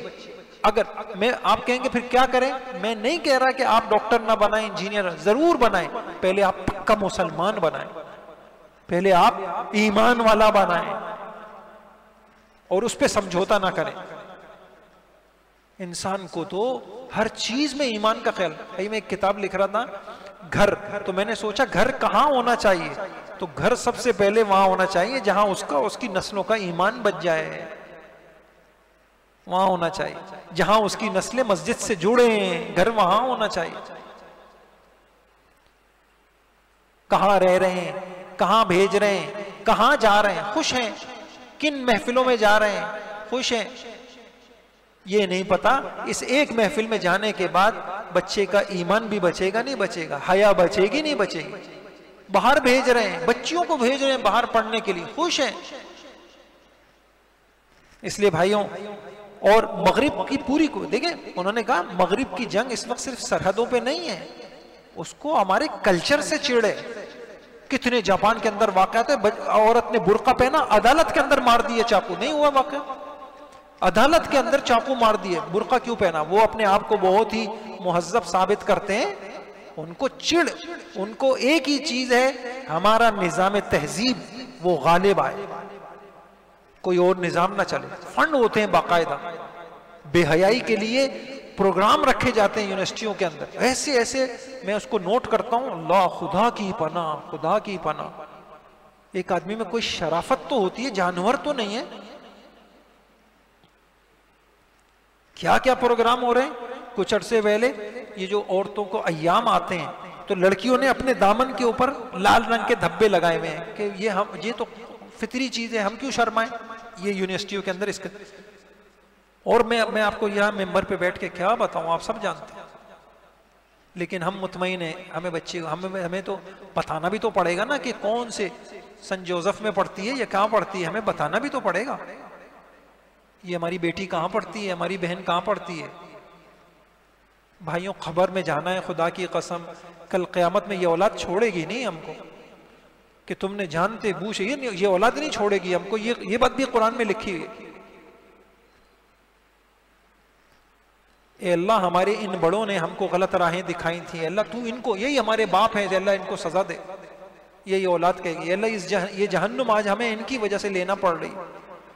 اب آپ کو پتا ہے کہ یہ مسلمان بچی کا ذہن بدلے، مسلمان بیٹی کا ذہن بدلے، اس کے لیے اسلامی روایات اقدار کو طرح طرح کے اعتراضات کے ذریعے نفرت کا، برقعے کو نفرت کا نشان بنایا جا رہا ہے، تنقید کا، اس مقصد کے لیے بے دریغ پیسے لوٹائے جا رہے ہیں، کانفرنسیں ہو رہی ہیں، ریلیاں نکل رہی ہیں۔ 8 مارچ یوم خواتین، 8 مارچ یوم خواتین، بے حیائی کے دن منائے جا رہے ہیں۔ کیوں؟ قوم کا ذہن بدل جائے۔ پتہ ہے کیا ہوتا ہے ذہن کیسے بدلتے ہیں؟ ایک وقت ہوتا ہے انسان نیکی پر ہوتا ہے، پھر انسان ڈھیلا ہو جاتا ہے، پھر نیکی سے برائی پہ آتا ہے، لیکن برائی کو برائی سمجھتا ہے، پھر اور ڈھیلا ہو جاتا ہے، پھر ایک وقت آتا ہے برائی کو برائی بھی نہیں سمجھتا۔ اب وہ دور گزر رہا ہے۔ زنا کیا ہوا، کیا برائی ہے؟ میرا بیٹا کسی اور لڑکی کے ساتھ، میری بیٹی کسی اور کے ساتھ، کیا برائی ہے؟ سارا معاشرہ تو کر رہا ہے۔ اب ہم اس دور سے گزر رہے ہیں۔ حضور نے کہا تھا چوک و چوراہوں پہ زنا ہوں گے، پھر آسمان پھٹے گا، پھر زمین پھٹے گی، زلزلے آئیں گے، پھر قیامت آئے گی۔ پارکوں میں چلے جائیے، آپ ہوٹلوں میں چلے جائیے، یونیورسٹیوں کے قریب جو ہوٹل ہیں وہاں چلے جائیے، آپ کو یہ منظر نظر آ جائیں گے۔ یہ کن باپوں کی اولادیں ہیں، کن کلمہ گو ماں باپ کی اولادیں ہیں یہ؟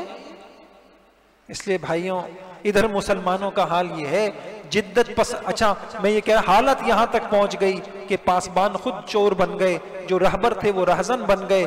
مسلمانوں کا حال یہ ہے کہ جدت پسندی، ترقی کے نام پر بس ہر چیز قبول ہے، جو زہر ہے اسے تریاق سمجھا جا رہا ہے، جو تدبیریں شقاوت کو دعوت دے رہی ہیں انہی کو سعادت کا خیال کیا جا رہا ہے۔ جدت پسندی ہو یا آزادی اور مساوات کے نعرے، یہ تمام جہنم کے راستے ہیں۔ کوئی بھی سرور کونین صلی اللہ علیہ وسلم کے مدینے کا راستہ جو سراسر نجات اور سعادت کا اعلیٰ ترین وسیلہ ہے نہیں سوچ رہا، نہ معلوم ہماری عقلوں کو کیا ہو گیا، ہم فکر سے کیوں عاری ہو گئے، بے حیا قوموں کے عبرتناک انجام سے کیوں عبرت حاصل نہیں۔ قرآن میں 5 قوموں کا بار بار ذکر ہے، بار بار ذکر ہے، بار بار ذکر ہے۔ 5 قوم، یہ 5 قومیں در حقیقت 5 بیماریوں میں مبتلا تھیں۔ ہمیں ڈرایا گیا ہے ان بیماریوں سے بچنا۔ ان میں سے ایک قوم کون سی تھی؟ قوم لوط، لڑکا لڑکے سے، لڑکی لڑکی سے۔ اس بیماری میں مبتلا قوم، اللہ تعالیٰ نے ان کو کس طریقے سے عبرت کا نشان بنایا۔ وَلُوطًا كَذَّبَتْ قَوْمُ لُوط إِنَّكُمْ لَتَأْتُونَ الْفَاحِشَةَ أَإِنَّكُمْ لَتَأْتُونَ الرِّجَالَ۔ آیتیں بھری ہوئی ہیں، بار بار یہ قصہ ڈرایا کہ جنسی بے راہ روی میں جو قوم لگتی ہے اس کا انجام یہ ہوتا ہے۔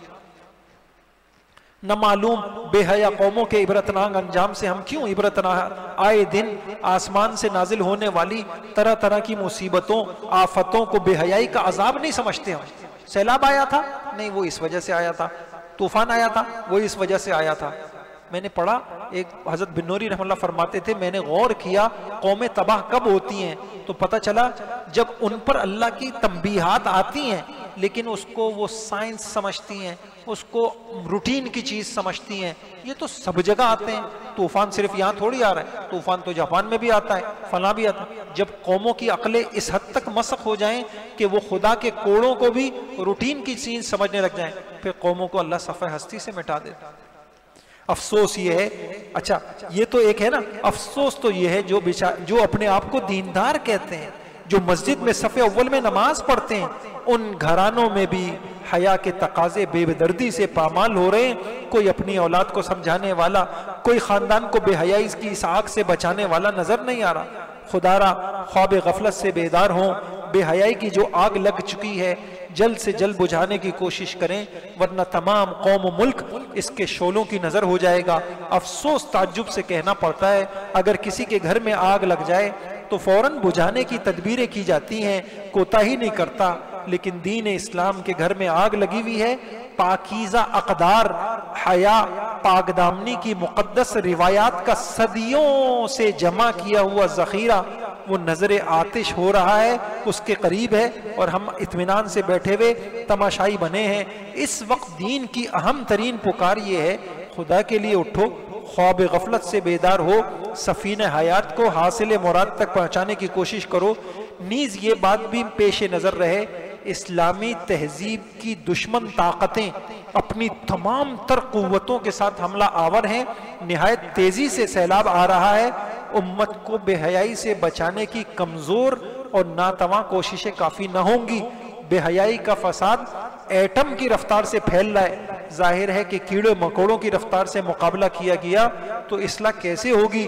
وقت کا اہم تقاضا یہ ہے کہ انفرادی، اجتماعی، پوری طاقت، تمام وسائل نئی نسل کو باحیا بنانے پہ خرچ کریں.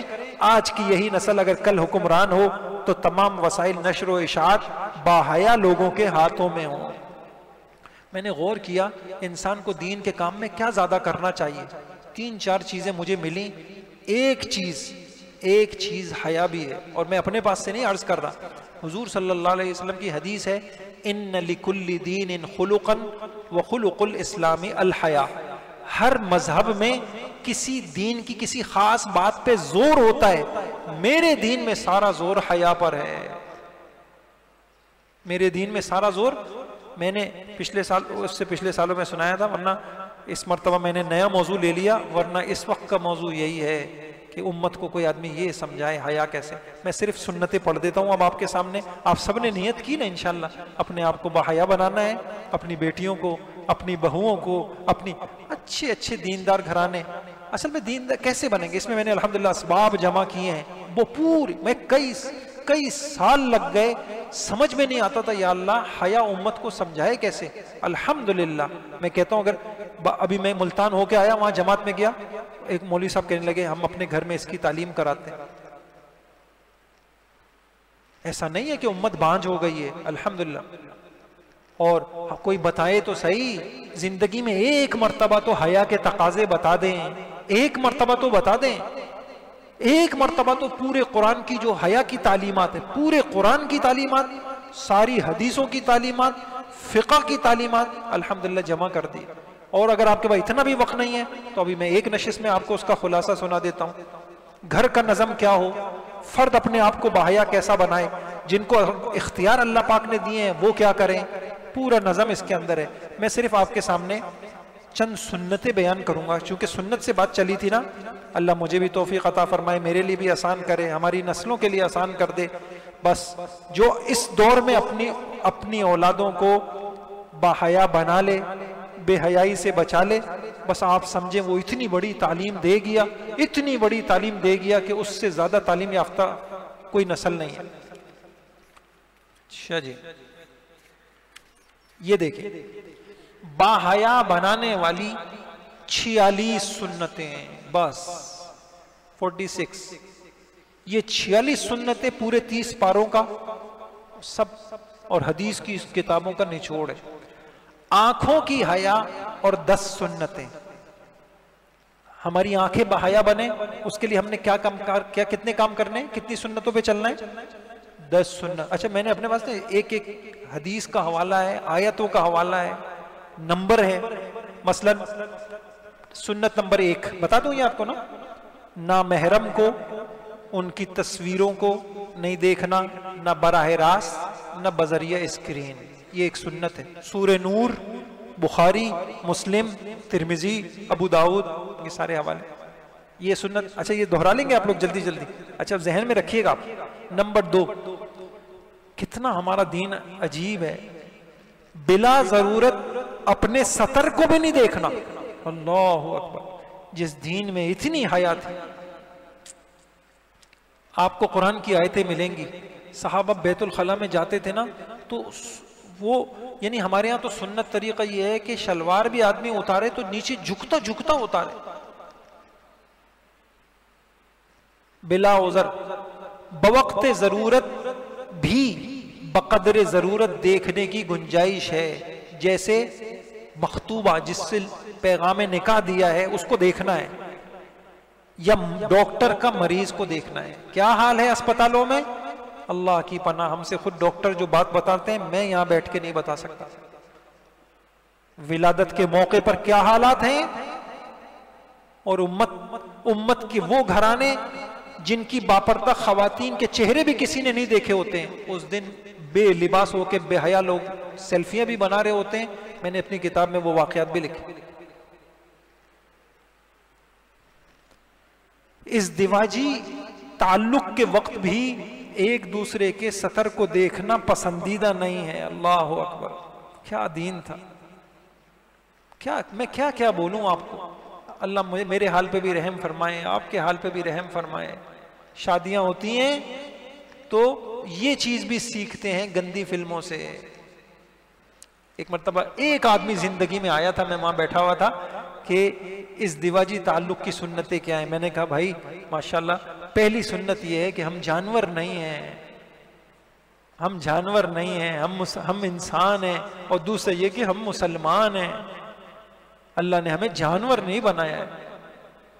تو ستر حیا کے تقاضوں کو، آپ کو میں عجیب بات بتاؤں، جو اس موقع پہ حیا کے تقاضوں کو ڈھیلا کر دیتے ہیں ان کی نسل بے حیا پیدا ہوتی ہے۔ میں نے آپ کو کہا نا ایک بات، غیب کے اوپر ایمان۔ بخاری کی روایت ہے، ازدواجی تعلق کے وقت اگر خدا کو بھول جائے تو شیطان اپنا حصہ ڈالتا ہے، اور پھر جو اولاد پیدا ہوتی ہے حضور نے کہا مغرب ہوتی ہے۔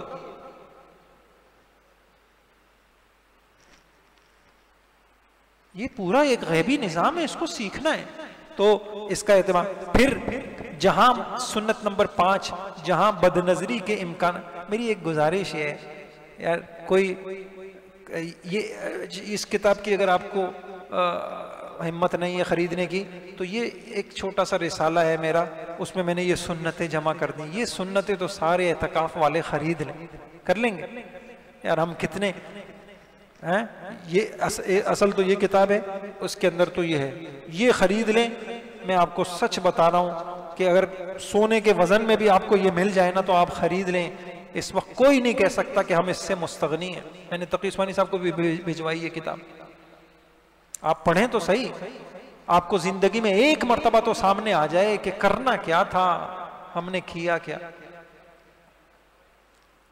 فہم حیا اور پاک دامنی، ٹھیک ہے، میری گزارش یہ ہے، کتنی کی ہوگی؟ 300 روپے کی ہوگی، 400 روپے کی ہوگی، 300 کی ہے شاید۔ 300 کیا چیز ہوتی، کر لیں گے؟ دوسری بہت ہے، میں کیا کیا نام بتاؤں، ٹھیک ہے، لیکن میں قسم کھا کے کہہ رہا ہوں 3-4 محنتیں ہیں، اس میں سے ایک محنت یہ ہے کہ کسی طریقے سے میں باحیا ہو کے مر جاؤں اور میری نسل باحیا ہو کے مر جائے۔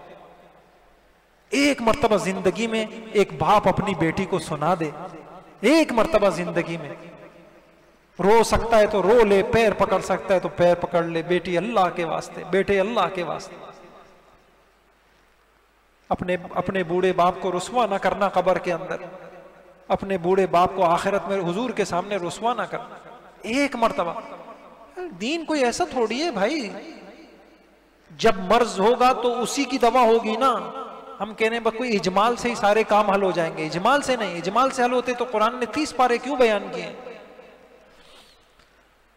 جہاں بد نظری کے امکانات ہوں وہاں نہ جائیں، لہٰذا بغیر اجازت کے کسی کے گھر کمرے میں داخل نہ ہوں، سورہ نور ابو داؤد۔ اجازت لینے کے بعد بھی کسی کے دروازے کے سامنے کھڑے نہ ہوں۔ فیس بک یوٹیوب کا بھی یہی حکم ہے، پتہ ہے جاؤں گا تو نگاہ بہکے گی، تو پھر جانا، پھر اپنے ایمان کو خطرے میں ڈالنا، پھر اپنے اندر کو کیوں کوئی اچھا قابل تیار نہیں ہو رہا؟ جس قوم کے ذہن میں بے حیائی نے ہلچل مچائی بھی ہو، وہ قوم کبھی کوئی ترقی کا کام نہیں کر سکتی، نہ کاروبار کر، ہلچل مچی ہوئی ہے اندر کے اندر۔ جوان کو چھوڑیے، بوڑھوں میں آپ کو نہیں بتا سکتا، کیونکہ لوگ ہم سے مسائل پوچھتے ہیں۔ اسی علاقے میں کیا بتاؤں آپ کو، میں کیا بتاؤں، جوان اولادیں آتی ہیں اور باپ کے مسائل پوچھتے ہیں کہ ہمارے باپ کل تک ایسے تھے، اب ان کی نوعیت یہ ہو گئی ہے۔ میری بات سمجھ رہے ہیں آپ؟ اس وقت تو کسی بوڑھے کا بھی اپنے حیا کو بچا لینا کوئی کھیل نہیں ہے، کھیل نہیں ہے۔ اچھا، اگر کسی ضرورت کی وجہ سے، سنت نمبر 6، ایسی جگہ بیٹھنا پڑے جہاں بدنظری کا احتمال ہو تو حتی الامکان نگاہیں نیچے رکھیں۔ حضور سے کہا تھا یا رسول اللہ راستے میں، تو حضور نے کہا اچھا راستے میں بیٹھنا ضروری ہے تو پھر حق ادا کرو، اور راستے کا حق یہ ہے کہ نگاہوں کو نیچے رکھو۔ جس کی نگاہ بہک گئی نا اس کا دین ختم۔ اس لیے میں چلیں یہ نوٹ کر لیے گا، 3 گناہ سارے گناہوں کی جڑ ہے، اللہ ہماری حفاظت فرمائے۔ بد نگاہی، بد زبانی، بد گمانی۔ علماء نے کتنی بڑی بات کہہ دی، 3 گناہ اللہ ہمیں بچا لے، بد نگاہی، بد زبانی، بد گمانی۔ جس کو یہ بیماری لگ گئی بد زبانی کی، اس کا دین محفوظ نہیں ہے، اس کی عبادتیں، اس کی شب قدریں، اس کے اعتکاف، باپ کے ساتھ بدتمیز، ماں کے ساتھ بدتمیز، غیبتیں، چغلیاں، تہمتیں، لڑانا، اس کا دین گیا۔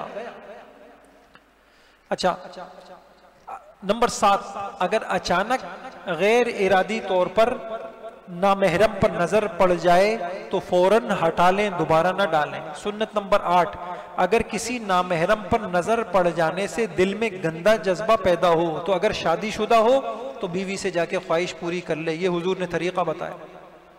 کیا اللہ پاک ہمارے نبی پاک صلی اللہ علیہ وسلم کو پوری امت کی طرف سے بدلہ عطا فرمائے۔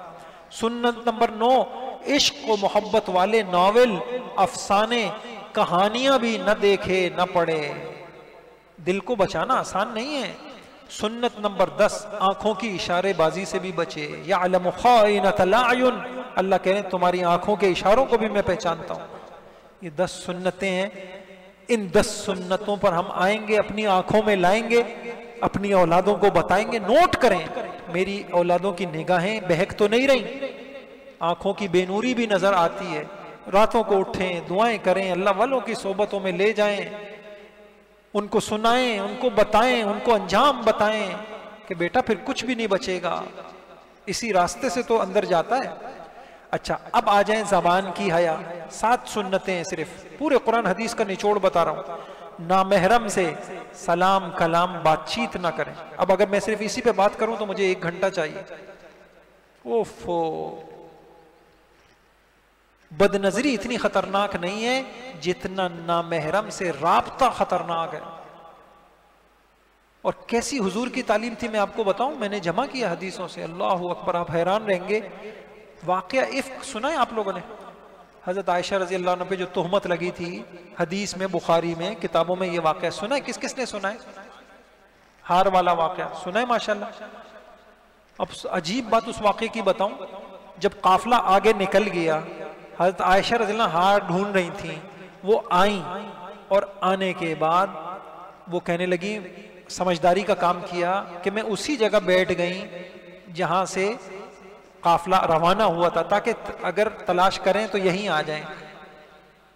ایک صحابی حضرت صفوان، وہ پیچھے قافلے کے رہتے تھے، کوئی گری پڑی چیزیں ہوں تو اس کو اٹھا لیں۔ وہ اٹھاتے اٹھاتے صبح کے قریب پہنچے تو دیکھا کہ کوئی سایہ سا نظر آ رہا ہے۔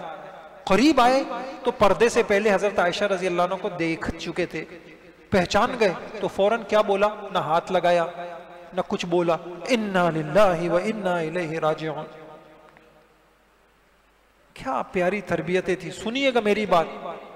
آج تو باپ کو کوئی غم نہیں ہے نا, موبائل پکڑا دیا بیٹی کو, کس کے میسج آ رہے ہیں, کس کے جا رہے ہیں, کل قیامت میں پتہ چلے گا. اب سنیے کیا فرماتی ہیں, فرماتی ہیں اللہ کی قسم, اس کے بعد پردے میں چلے گئے کہیں پیچھے, اللہ اکبر, کہ ایک عورت کو اونٹ پہ چڑھتا ہوا بھی نہ دیکھ لوں, اور اپنا اونٹ بٹھایا, اس کے پیر کے اوپر پیر رکھا, ادھر منہ کر لیا, اور خاموشی کے ساتھ. میں نے اس کتاب میں ایک بات لکھی, اس موقع پہ کتنے بات چیت کی ضرورت محسوس ہوتی ہے نہیں ہوتی آپ کو؟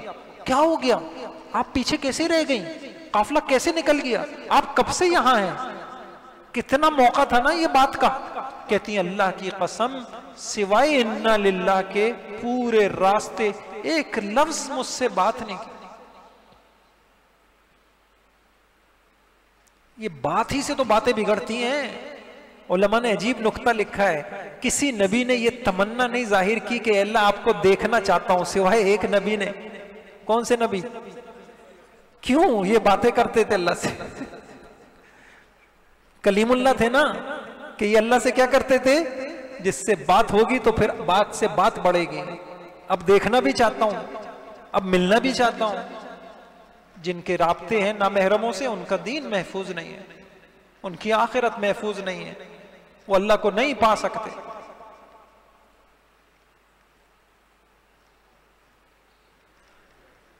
جی ہاں, بس وہ واقعے کا یہ جو سنانا چاہ رہا تھا میں, کہ حضور کی تربیت تھی نا کہ نامحرم سے بات نہیں کرنی ہے. میں تو ایک حدیث پہ حیران ہوا, میرے خیال میں عید کی حدیث ہے, بخاری میں ہے, میں نے بہت ساری شرح دیکھی. حضور علیہ السلام خواتین میں بیان کرنے گئے, بیان کیا. تبلیغ والے نا بیان کے بعد بولتے ہیں اور بھائی تیار ہیں, پھر یہ بولتے ہیں نا, یہ جملہ بھی مجھے حدیث میں ملا. حضور نے کہا انتن علی ذالک, اچھا بھائی جمیں گی نا آپ اس پر. کہتے ہیں کسی ایک عورت نے بھی جواب نہیں دیا.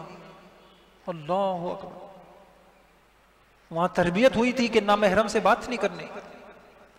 انتن علی, سوائے ایک عورت کے, انتن علی ذالک, بھئی تیار ہیں پھر آپ لوگ آپ خواتین اس کام کو کریں گی نا جو میں بتا رہا ہوں. خاموش. ایک شرم, ایک حیا, ایک پاک دامنی.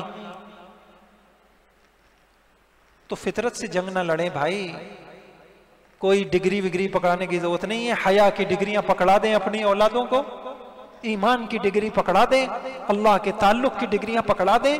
خدا کی قسم دنیا بھی ایسی جنت بنے گی, دیکھ دیکھ کے اولادوں کو آنکھیں ٹھنڈی ہوں گی, دعائیں نکلیں گی. ایک بچہ چھوٹا سا ہمارے ادارے میں پڑھتا ہے, باپ رونے لگا. اتنا سا بچہ ہوگا, میں حیران ہوں یار, یقین جانے اس بچے کے اوپر رشک آتا ہے. اتنا چھوٹا سا بچہ, اس کے اخلاق ماں باپ کے ساتھ اتنے پیارے. باپ کہنے لگا کہ میں کیا بتاؤں کہ یہ کیا ہے, اللہ جس کو اولاد دے ایسی اولاد. یہ تو کچھ نصیب کی باتیں بھی ہوتی ہیں, اور کچھ اللہ سے مانگا جاتا ہے, کوڑھا جاتا ہے, رویا جاتا ہے, جھولیاں راتوں کو پھیلائی جاتی ہیں. اور میں ایک بات بتاؤں, مایوسی کی کوئی ضرورت نہیں ہے. خدا کی قسم دعا اتنا بڑا ہتھیار ہے ہمارے پاس. میں ایک آیت ہے, کوئی حافظ صاحب اس کو پڑھے نا, وَأَصْلَحْنَا لَهُ زَوْجَهُ إِنَّهُمْ كَانُوا يُسَارِعُونَ فِي الْخَيْرَاتِ. ایک نبی کے متعلق اللہ نے کہا ہم نے ان کی بیوی کی تربیت کر دی ان کے خاطر, اس لیے کہ یہ اللہ کی طرف رجوع بہت کرتے تھے. میں نے کہا اللہ کرے کہ یہ مجھے مل جائے کہ ان کی بیوی ٹیڑھی تھی. پھر مجھے مفسرین کی باتوں میں مل گیا ان کی بیوی کی زبان میں ٹیڑھا پن تھا. زبانیں تو ہوتی ہیں ایسی, تو بیوی کی زبان صحیح نہیں تھی. تو کیا کیا, جب تدبیر فیل ہو جاتی ہے تو پھر ایک ہی راستہ رہ جاتا ہے, دعا کا راستہ, آنکھوں سے آنسو بہانے کا راستہ, سجدوں میں دعاؤں کا راستہ, اللہ کے آگے جھولی پھیلانے کا راستہ.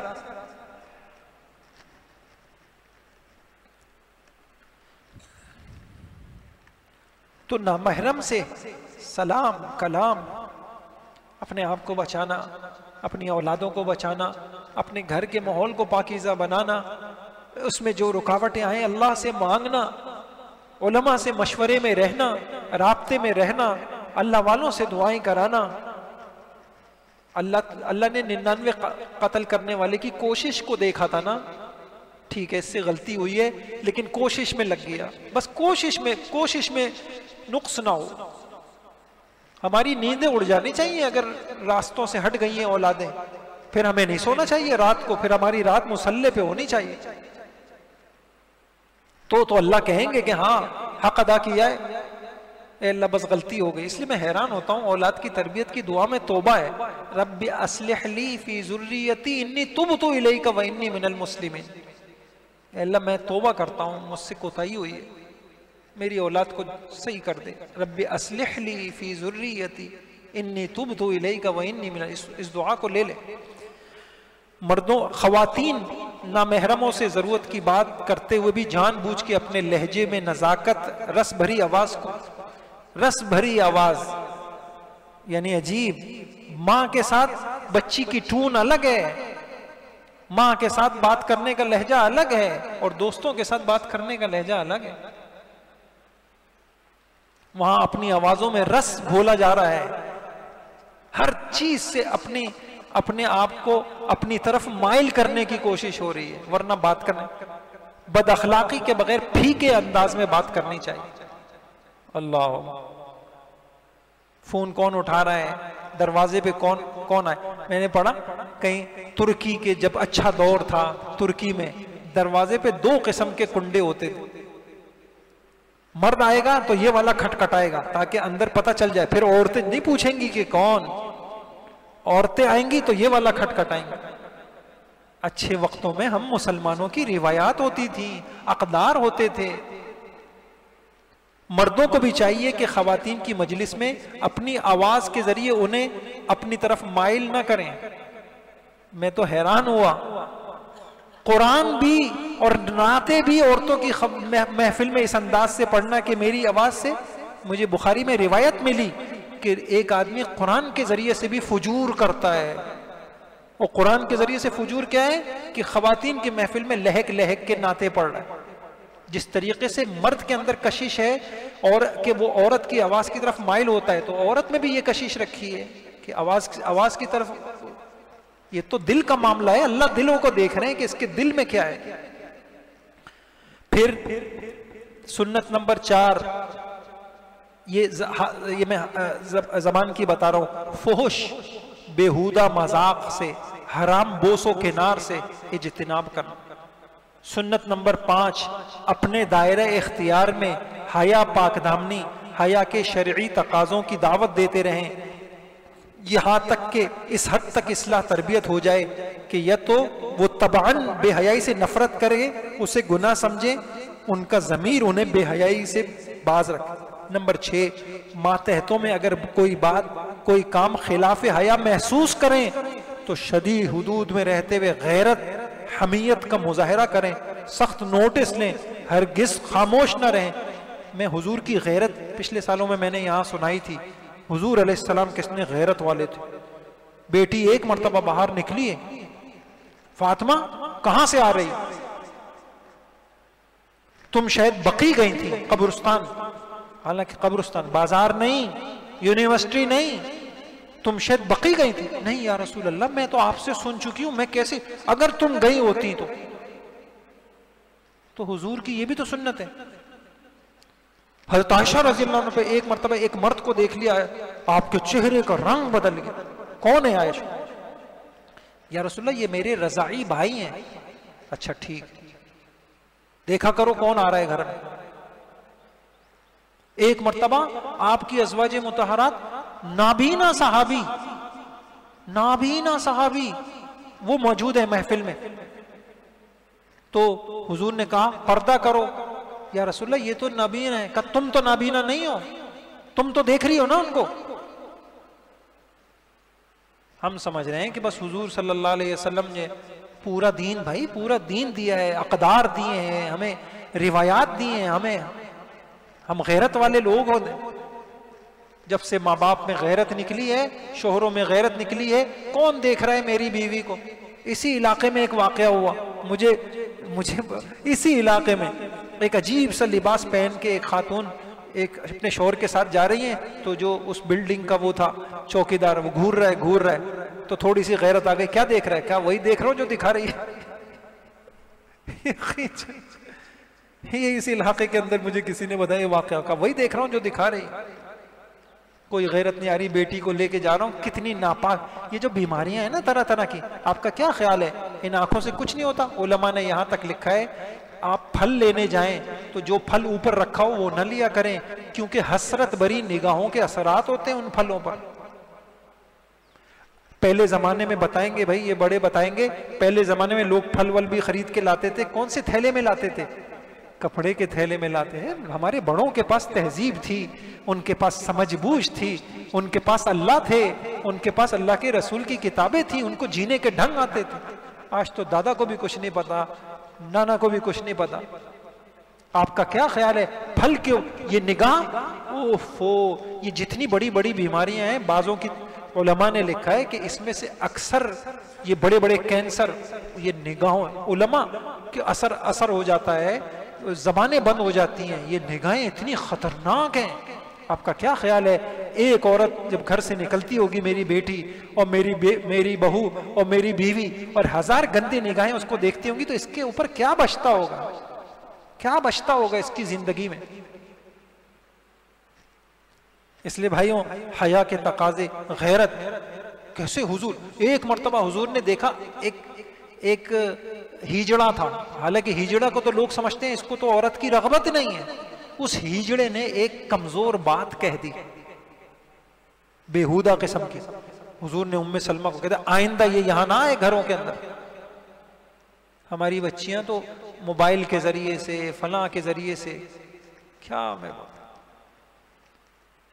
جس نے اپنی اولادوں کو موبائل پکڑایا، اس نے ان کو آخرت کے امتحان میں فیل کرنے کی خود کوشش کر لی کہ یہ کسی طریقے سے فیل ہو جائے، ان کا امتحان سخت ہو جائے، ان کی کامیابی مشکل ہو جائے.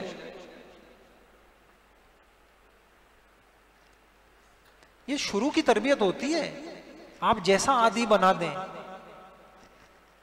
جتنی آزادی دے دیں، جتنا پاک دامنی کی سوچیں دے دیں، یہ شروع کی تربیت ہوتی ہے. اس کے بعد جب گندگی ایک دن مجھے خیال آیا، آپ لوگ یہ بھی کریے گا، اس سے آپ کو بہت فائدہ ہوگا انشاءاللہ، بتانے والے بتائیں گے بھی. مجھے خیال آیا، میں نے ایک مرتبہ اپنی چھوٹی بچی کو کہانی سنائی، اور میں نے کہا، بلکہ مجھے افسوس ہوا یہ بات مجھے پہلے کیوں نہیں سمجھ میں آئی. اور پھر اب تقریباً یہ کہانیاں 100 سے بھی اوپر جا چکی ہیں. پورے ملک میں کہیں چلا جاتا ہوں، لوگ آتے ہیں کہتے ہیں کہ یار ہم آپ کی یہ کہانیاں سنتے ہیں، اپنی بچوں کو سناتے ہیں. بعض جگہ اداروں میں لوگ سنا رہے ہیں. میں جو بات بتانا چاہ رہا ہوں نا اس کو سنیے گا. ہے بھائی فائدہ ہے یا نہیں؟ ان سے پوچھئے. پورے ملک میں، ملتان چلا جاؤں، فیصل آباد چلا جاؤں، کہیں بھی علماء ملتے ہیں کہا کہ ہم وہ کہانی اپنے بچوں کو سنا رہے ہیں. میسج آتے ہیں کہ جی وہ ہمارے بچوں کو یہ کہانیاں سننی ہے، یہ سٹوریز آپ بھیجیں.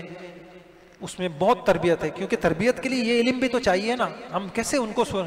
تو اب میں آپ کو جو بات بتا رہا ہوں وہ سنیے گا.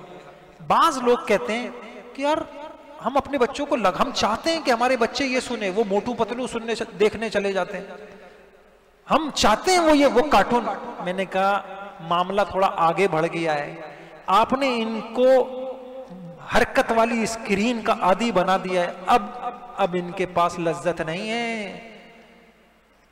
جن کو یہ لذتیں لگ جائے نا، یہ کیوں علماء سے بھاگتے ہیں؟ کیوں علماء کی باتوں میں حق نہیں ہے، حقیقت نہیں ہے، درد نہیں ہے، اخلاص نہیں ہے؟ کیا سب ہے. آپ کو کس آگے کی لذتیں لگ گئی ہے. اس آگے کی لذتوں سے پہلے بچوں کو خیر کا ایک زمانہ تھا. مجھے بتائیے، بچوں کی سب سے بڑی خوشی یہ نہیں ہوتی تھی نانی دادی گھر میں جمع کر کے بچوں کو کہانیاں سناتے، ضد کر کے بچے سنتے تھے. آج کی نانی دادی، آج کی ابھی مجھے یہ رمضان سے پہلے ایک صاحب ملے، کہنے لگے کھانا کھانے کے بعد رات کے بیوی کے ہاتھ میں بھی ہمارے موبائل، شوہر کے ہاتھ میں بھی موبائل، بچوں کے ہاتھ میں موبائل، گھنٹہ 1.5 گھنٹہ بس ہم سارے یہ لگے ہوئے. اب نانی اماں کو بھی کیا چاہیے؟ موبائل. دادی کو بھی کیا چاہیے؟ موبائل. تو پھر نسل کیسی ہوگی؟ بھائیوں اگر بدل سکتے ہیں تو بدلیں، اور ایسا سکون اللہ دیں گے. میں نے آپ کو کہا نا، آنکھیں ٹھنڈی ہوں گی اولادوں کو دیکھ کر، ان کی اطاعت کو دیکھ کر، ان کے اللہ کے تعلق کو دیکھ کر. ان کی مسجد. ایک صاحب مجھے ابھی رمضان سے پہلے ملے, اپنے بیٹے کا کہنے لگے ایسا شوق ہے اس کو اذان دینے کا, میری بیگم کہتی ہے اس کو مؤذن بنا دے, ایسا شوق ہے اذان ہوتے ہی مسجد بھاگتا ہے. یہ چیز تو میرے اندر بھی نہیں ہے. بچے پھول جیسے ہوتے ہیں, خدا کی قسم ہم بگاڑتے ہیں. ہم نے تو یہ دیکھا, ہم نے اپنے مدرسے میں بھی دیکھا کہ الحمدللہ, میں یہ کہتا ہوں استادوں سے, بچے بڑے معصوم ہوتے ہیں, جس راہ پہ آپ ڈال دیں. ہم نے ایسے ایسے بچے دیکھے ماشاءاللہ تہجد گزار, میں آپ کو کیا بتاؤں. ابھی مجھے مولی اویس صاحب بتا رہے تھے, ہمارے دور حدیث کا ایک بچہ اس سال کا نہیں پچھلے سالوں کا 3 مرتبہ ایک سال میں حضور علیہ السلام کی زیارت ہوئی. باقاعدہ کہہ رہا ہے کہ ہاتھ میں نے مصافحہ کیا حضور علیہ السلام, مجھے آپ کے ہاتھ کی ٹھنڈک, اور جیسا حدیثوں میں بتایا گیا آپ کے ہاتھ مجھے. یہ معصوم ہوتے ہیں. ظلم ہم ماں باپ کا ہے, ہم بس ان کو کہاں پہنچا دیتے ہیں. اس لیے بھائیو مشورے کے بغیر اپنی دکانوں کی فکر, اس دکانوں کے لیے وکیل کیے ہوئے, فیکٹریوں کے لیے وکیل کیے ہوئے, کسی عالم سے پوچھیں کہ یہ ایک نسل ہے, کیسے میں اپنی نسل کو ایماندار بنا دوں, باحیا بنا دوں.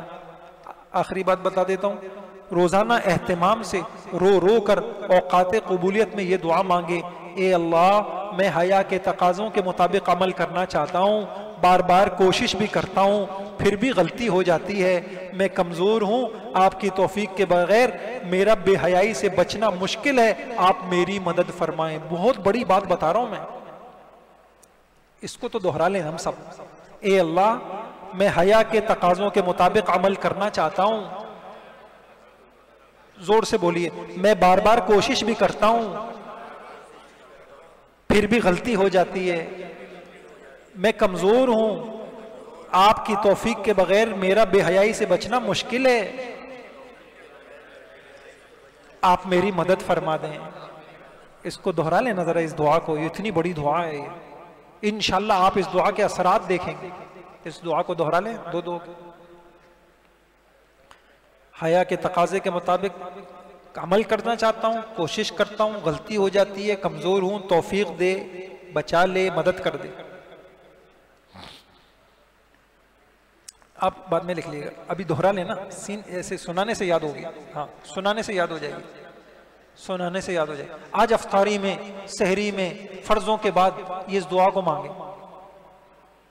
حیا کے تقاضے کے مطابق عمل کرنا چاہتا ہوں, کوشش کرتا ہوں, غلطی ہو جاتی ہے, کیوں, کمزور ہوں, لہٰذا کیا ہو, آپ کی توفیق کے بغیر بے حیائی سے بچنا مشکل ہے, مدد ہو گیا جی.